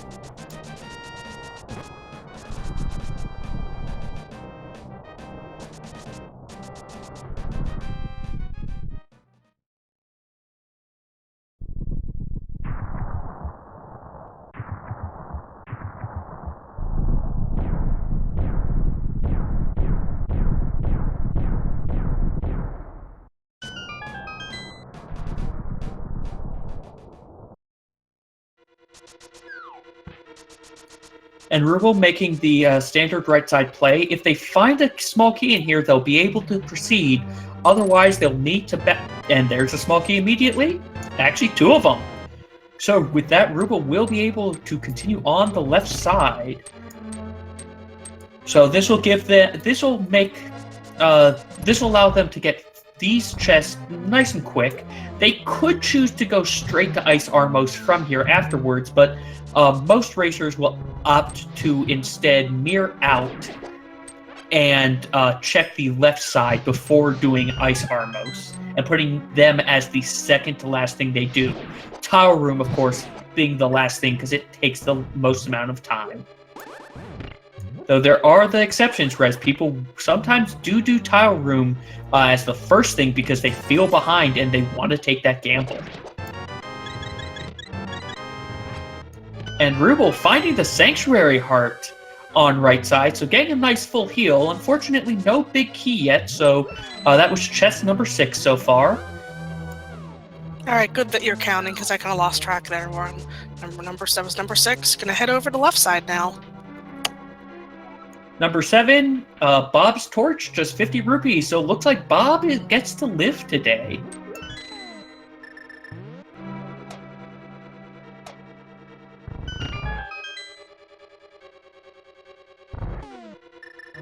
Chest 8 through 11 coming up.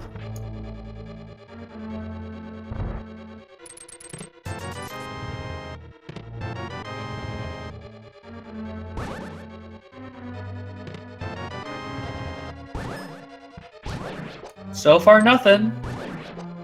And the shovel in chest 11.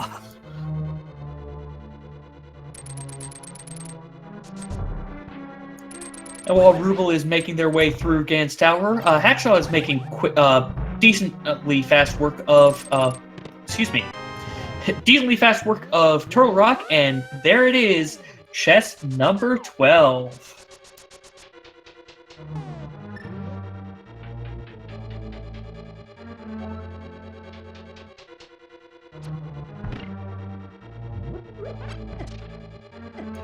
Congratulations to Natomaki for being the one to guess 12. And Ruble using the statue as intended to allow you to get those mimics into position. And making very quick work of the second set of mimics.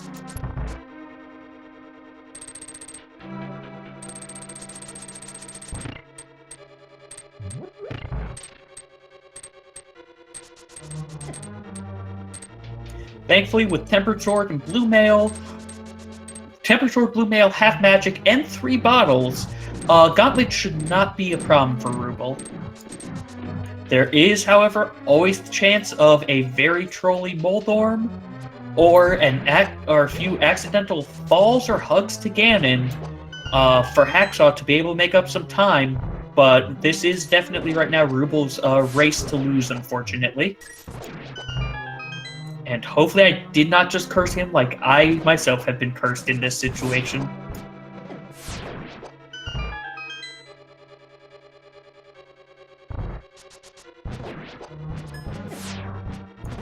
Missing the horse head on the dash, but being able to use those conveyor belts to get back over there and clean them up.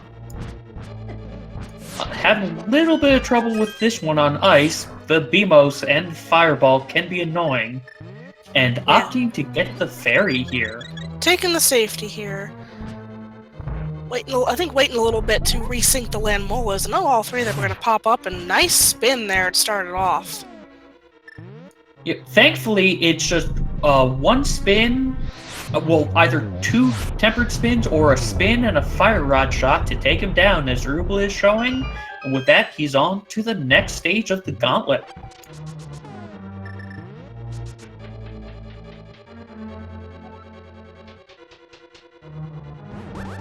One of my favorite rooms there is the Whiz Robes, just smacking down the Cane of Samaria and hitting all 3 of them at once. Yep, especially this one with being able to get all 4, because you just go, as Ruble did here, you go up, face left, place the block, explode it, and then go up and slash the 4th one before they can despawn, and it's a nice and quick room.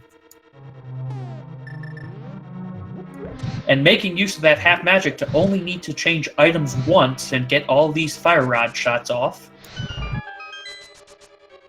Hacksaww had a very quick Trinix fight, and picking up his bow, gonna head back over to Pod and Eastern and clear them out.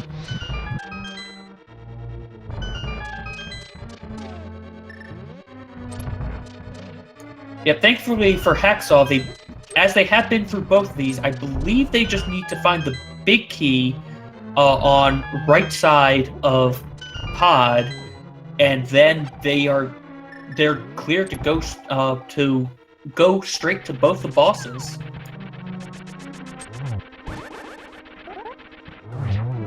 And Ruble using that Tempered Sword on Moldorm, just one dash through and a spin, and Moldorm is down.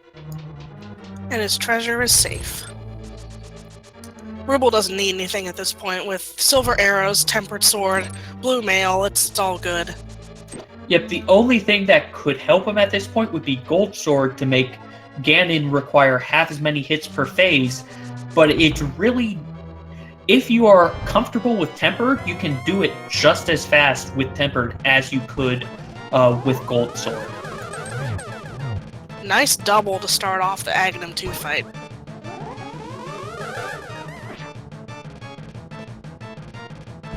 Oh, and very nice pattern. I think he might get a almost got a triple there.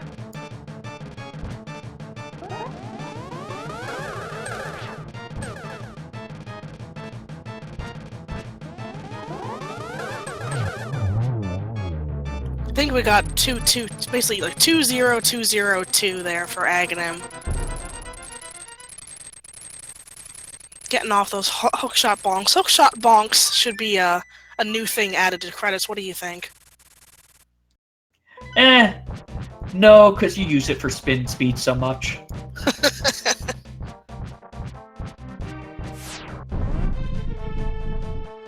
Now Ruble makes their way to Ganon. It'll take 12 tempered sword slashes per phase to be able to transition between phases 1 to 2 and 2 to 3. Almost getting the trident spin.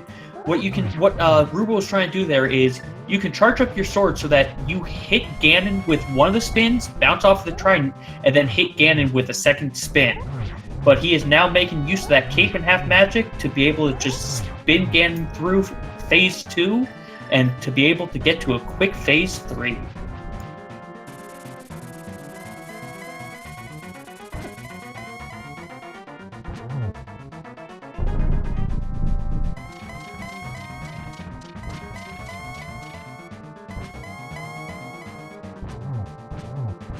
In phase 3, once Ganon stops teleporting, all you have to do is hit him once, and then he will make the tiles fall down. Granted, many racers, myself included, decide to hit him as much as possible during this time, just for a little bit of therapy. Now it's just, Ruble just needs to stun him, put him into that silver state, and hit him with a total of 4 silver arrows. We got one shot there before the torches went out. I think that was a double there. Yep, and with that is number 4.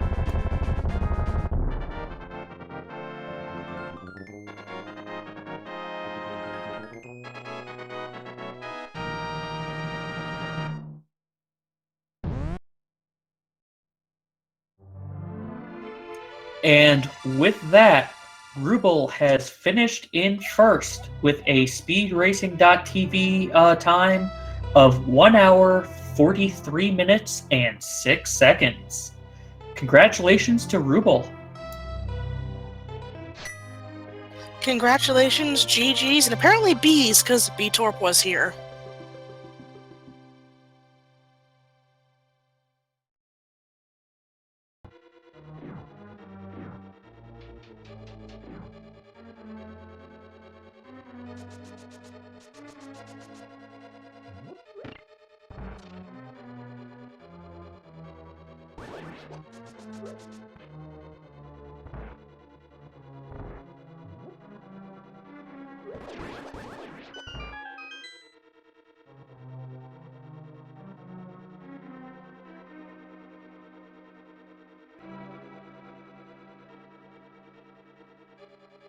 Taking a look to see if Hacksaww would like to join us for a post-race interview. In the meantime, I apologize, Ruble, not Hacksaww. I'm reading one name while saying the other. I apologize. Yes, Hacksaww, still in Eastern Palace, heading to the back. Gonna be taking out Armos pretty quickly here.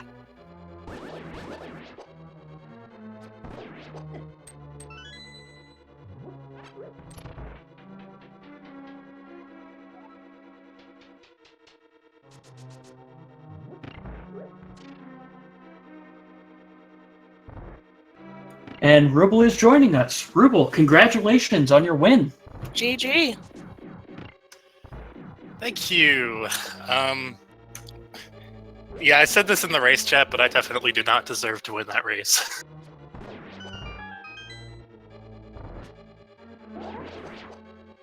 I was pretty impressed with your, what do you call that? The stuff you do. when moving around and doing things. Execution? Yes, execution. Your execution was very, very nice throughout the entire race, I believe. I was very impressed by your movement, especially. Yeah, I started to fall apart once I decided to go to Ice Palace for no good reason. I don't know if you guys noticed this, but I also forgot to check the first chest in Eastern Palace until later on. No, I hadn't noticed it. Admittedly, when you ended up going in and doing it for your go mode, I had forgotten that you had actually gone in there, and I thought that this was your first trip in there. Yeah, I forget that chest more often than I should, which is, I guess, any amount of time. But, yeah.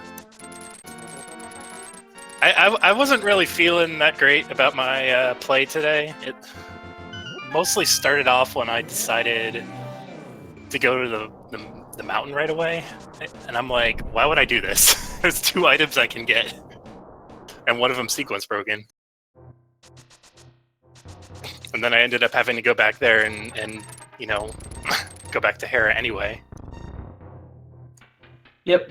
Admittedly, though, in the end, your decision to do Turtle Rock rather than Swamp Palace is what ended up cinching it for you, because when you went to Turtle Rock, Hacksaww decided to go into Swamp Palace, and we were just waiting to see which one of you got the bow first, or did neither of you get the bow, because we were fearing it was either going to be a pedestal seed or that big chest in Thieves Town.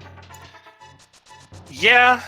Well, you see, the reason I went to Turtle Rock was because I felt really bad about my standing in the race, because I had wasted a lot of time doing things that my opponent possibly wouldn't have done. Like going into Ice Palace and not even getting all the chests I could have gotten. Putting off Misery Mire for the longest time so I didn't have the hammer. I went into not Turtle Rock, Palace of Darkness, even though there's nothing in there, and it wasn't bow blocked to enter, but I had neither the bow nor the hammer, so going in there felt really bad. The only reason I went there was that I was in the area. I was actually like routing my way down towards the Bombos medallion.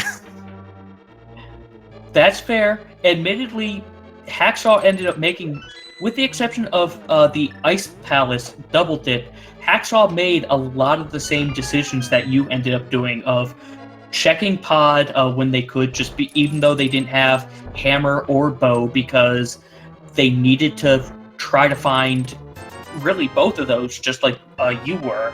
And they found hammer and killed Vitreous just shortly after, or just shortly as you ended up entering Mire, so you weren't that far behind for picking up hammer. Okay. Yeah, I always hate seeds where hammer is like a relatively trolly item, because I always forget that if you don't have the hammer, it's really a pain to get anywhere in the Eastern Dark World. And I think I fluted to try and enter that Dark World portal, but realized the error of my ways. That happens to all of us one time or another, especially because hammer is just one of those, you know it's a good item, but until you have gone almost 2 hours without having it, you don't realize how much it actually unlocks in this game. Yeah, even we kept forgetting, honestly. But yeah, so if I were feeling good about how I was playing that seed, I would have gone into Swamp Palace in a heartbeat. In fact, the only reason I was actually gonna go back into Thieves Town before I found that ice rod. Like I ended up, you know, finding the ice rod, and I'm like, you know what? I'm just gonna go into Turtle Rock because this is the dumbest move possible. It's like, it's perfect. If I'm right, you know, I jump way ahead. If I'm wrong, then you know, I'm just probably going to forfeit because I'm going to be like 20 minutes away from the end of the seed when my opponent outdones.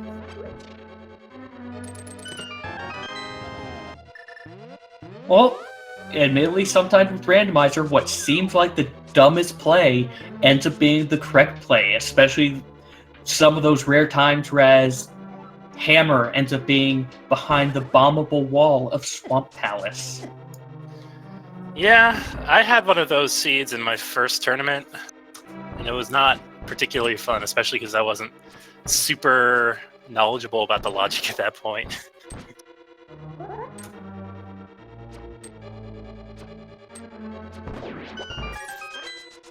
But yeah, this was an interesting seed. I felt really off playing today. I kind of haven't been playing a lot lately,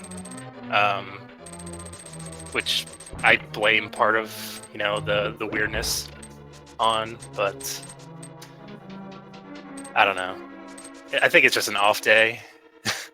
And it's sad to say that, like, I'm saying this when I won, but I just can't take any joy in winning in a seed like this. That is fair, but with this win, this does now put you 3-0, I believe, correct? Yep, 3-0. Starting to get into the very, very difficult people. Not to say that my opponents so far have been not difficult. I've actually had some pretty rough races, at least until like near the end of the seeds. It was definitely very back and forth today between you and Hacksaww. It was very, very entertaining to watch when you, like, one would make a decision, the other would, like, make the decision after, and then you'd split off and go your separate ways, and I quite enjoyed that. It was just very interesting to see how two different runners could make these different decisions, and, you know, being able to find, like, the right path and just switching between them. Who was ahead and who was, well, not ahead, but who was at advantage, rather, and who was hot on their heels behind them. Mm-hmm. Yeah, it's always fun to watch that sort of a seed. You know, you don't want to. Well, there's two schools of thought. Like, if you have a seed that's like completely linear, and the racers are just neck and neck the entire time, like, that's really exciting. But in Randomizer, like you were saying, it does get exciting when players diverge paths, and you don't necessarily know which way it's going to go.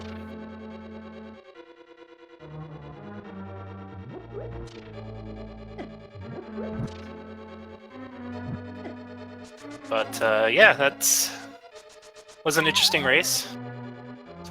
I definitely felt like I was like massively ahead once I found the bow, because not only was going to Turtle Rock, at least I feel, and I feel like most players would feel, the suboptimal play, whereas like the optimal play would be going into Swamp Palace. But also, you might go into Swamp Palace, and you might even go into Turtle Rock before you found the Ice Rod in Peg Cave, which is like a double thing. I don't think Hacksaww ran into that problem, however. At least judging by what he said in chat. Admittedly, he ended up going into Pig Cave shortly after you ended up finishing. I think it was as you finished Pod, he was either getting the Pig Cave or had just started making his way up to Turtle Rock. Admittedly, I don't remember the exact timing of event sequences. Also, Hacksaww is on Moldorm 2. Looks like he is. Yes, he was. Looked like he was going to try to hover over to rather than dealing with them. Unfortunately, not being able to get the hover and falling down.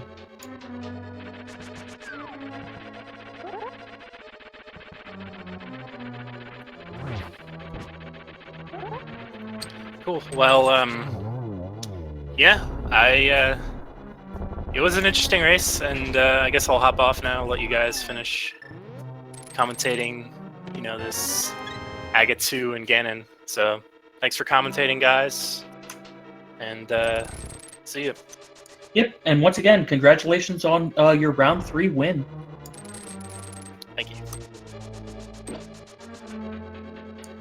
And with that, Hacksaww is making his way to Aghanim 2. Moldorm was holding a his heart in his last chest, so no butter sword this time around. I feel like Moldorm 1 also dropped a heart, but I could be mistaken on that. I know, it was about 2 hours ago. It's a little hard to remember.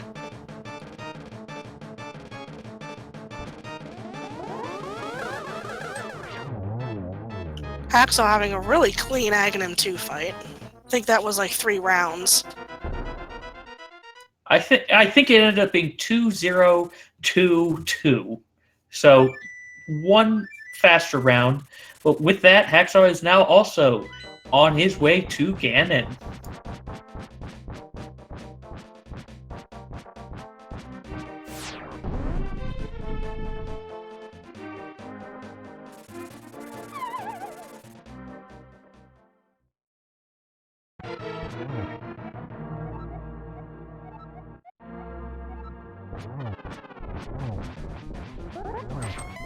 Hacksaww also going for the Trident Spin, unfortunately not being able to bounce off. But he has as well made his way into Phase 2. Using that wall to his advantage to not need to worry about the Ring of Fire Bats. I think he's hit him enough. Yes, he is now into Phase 3. Very clean fight by Hacksaww as well.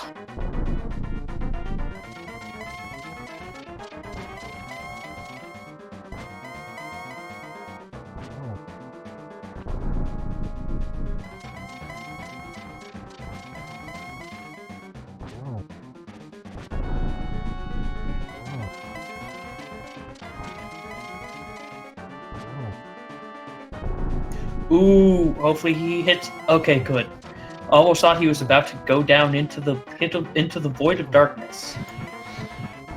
Oh, and he might have a triple setup? Almost. But with that, Hacksaww has now defeated Ganon as well.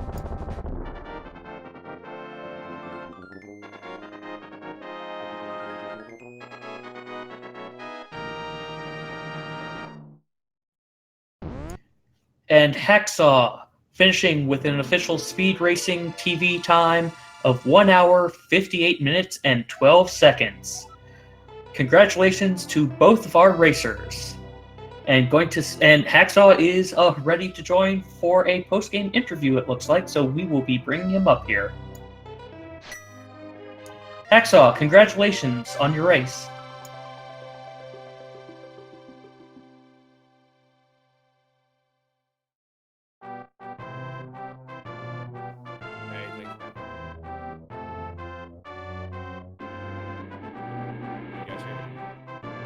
It's a little quiet on my end. I'm not sure how it's coming up on the stream, admittedly.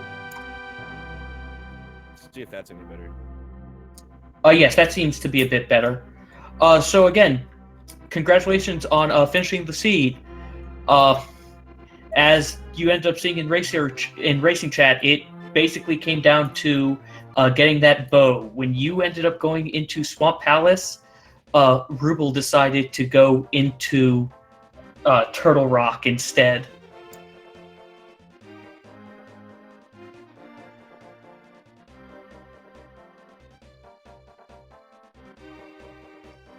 Yeah, I kind of figured something like that would have had to happen for that big of a time gap to be there. Admittedly, up until that point, you guys were basically neck and neck with you guys, with it looking like you kept on swapping. Which one of you looked like you were leading the other? So, overall, it was a fun match to watch and looked to be very close right until that point, unfortunately. But otherwise, how do you feel overall about the seed?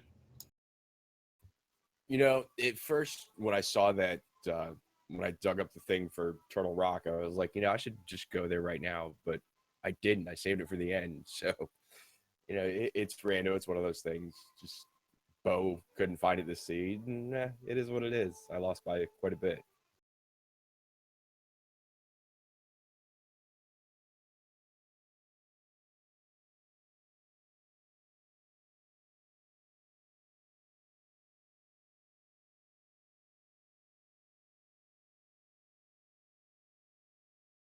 So, correct me if I'm wrong, but were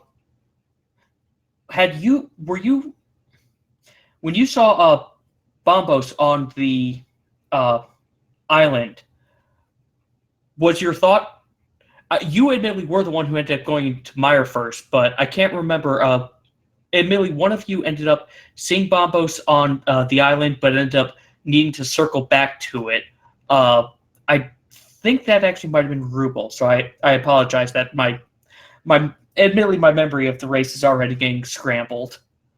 Since you guys kept on going back and forth, so it was hard to remember which of you did which order. Yeah. Can you guys hear me better now? Yes, much better. Awesome. Yeah, no, it must have been him that had to circle back around. When I went to Meyer the first time and did Super Bunny Cave, or not Super Bunny Cave, but Meyer Shed is a Super Bunny, I went and checked the medallion, and instead of marking it as the medallion for Meyer, I marked it as I had Bombos. So later on, I thought, let me just go do Meyer because I have everything I need to beat it. Turned out I didn't have Bombos, so I just, I think I did Desert at that point, and then I went to do the the guy under the bridge in the island there, and I went in Dark World. I just happened to mirror to the island, and Bombos was there, so I was like, okay, let's do Meyer.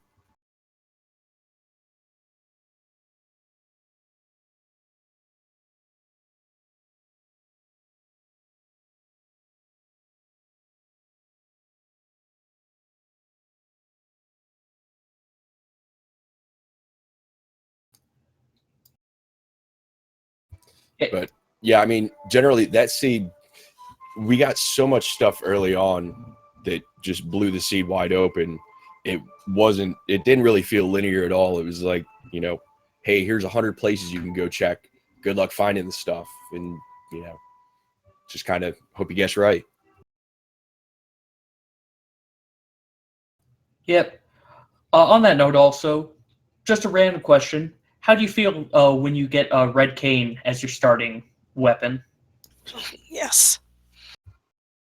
I don't know if you noticed, but that was the first time I've ever got red cane at the start, so I was trying to have a little bit of fun with it. Nice. I think you did really well with it. Yeah, I was kind of playing around a little bit, picking the blocks up and throwing them and stuff. And I don't know, it was just kind of fun. Yep, admittedly, that is one nice thing of Randomizer, since you get it so late in the normal game, you don't get to experiment around with that cane too much. But here, you kind of have to. Yeah, there's a lot of times in this when you just kind of got to make do with what you got. Especially that stupid moth over in Skullwoods. Still a little bit upset. When I was going in there, I don't know if you guys saw, I ran straight to the back and did moth first, and then came back and checked the chest and got the Master Sword out of one of the chests. I was thinking about checking that chest on the way in, didn't, and just went straight to moth. I could have had Master Sword there. Yeah, but even still, even without it, it looked like you did end up taking a death, but you had the fairy, and even ignoring that, you were going to town on that moth with your fighter sword. Oh yeah, it felt like I hit him 120 times. I don't know exactly how many it was, but it was a lot. Yeah, I know it takes 20 confirmed hits, and that doesn't include any of the, oh, you hit me, but I hit a spike that doesn't count. Yeah, exactly. That's why it feels like so many more.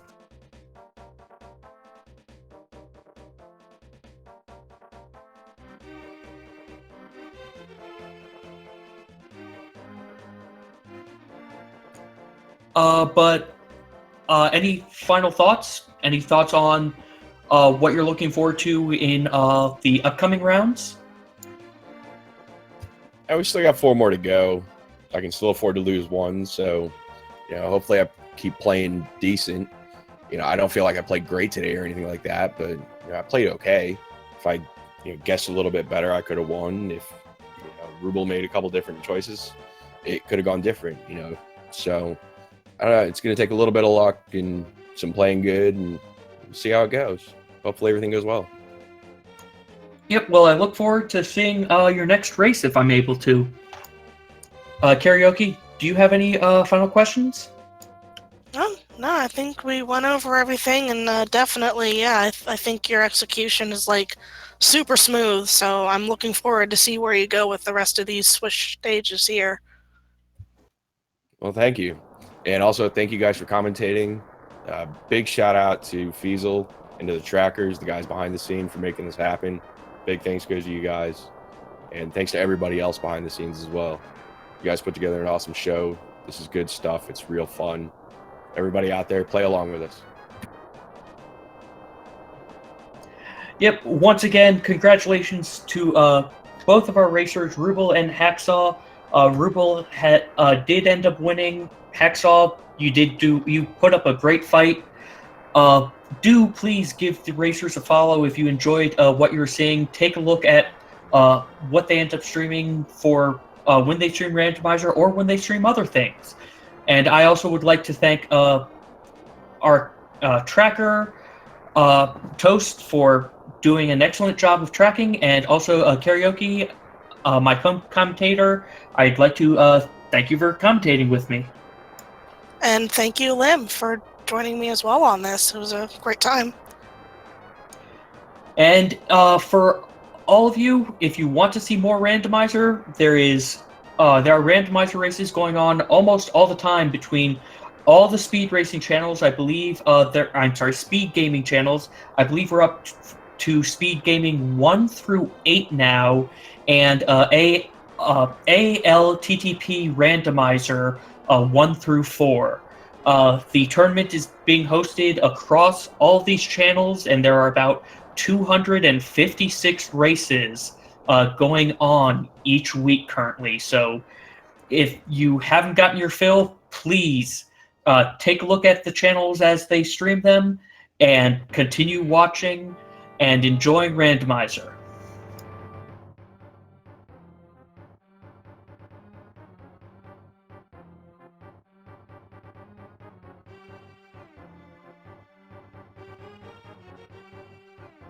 All right. Any last words before we sign off here? That is it for me. So again, everyone, thank you all, and enjoy your night. And again, continue to enjoy this tournament as it goes on. We do have another 4 weeks after this before the bracket stages. Yep. So there's always at least something coming on every hour between the channels. So get your fill of Rando. Come join us. Join the Discord. Learn how to play Rando. If you don't think you can, there's a lot of people who are willing and able to help you. So with that, we'll be signing off now, and hope you all have a good night.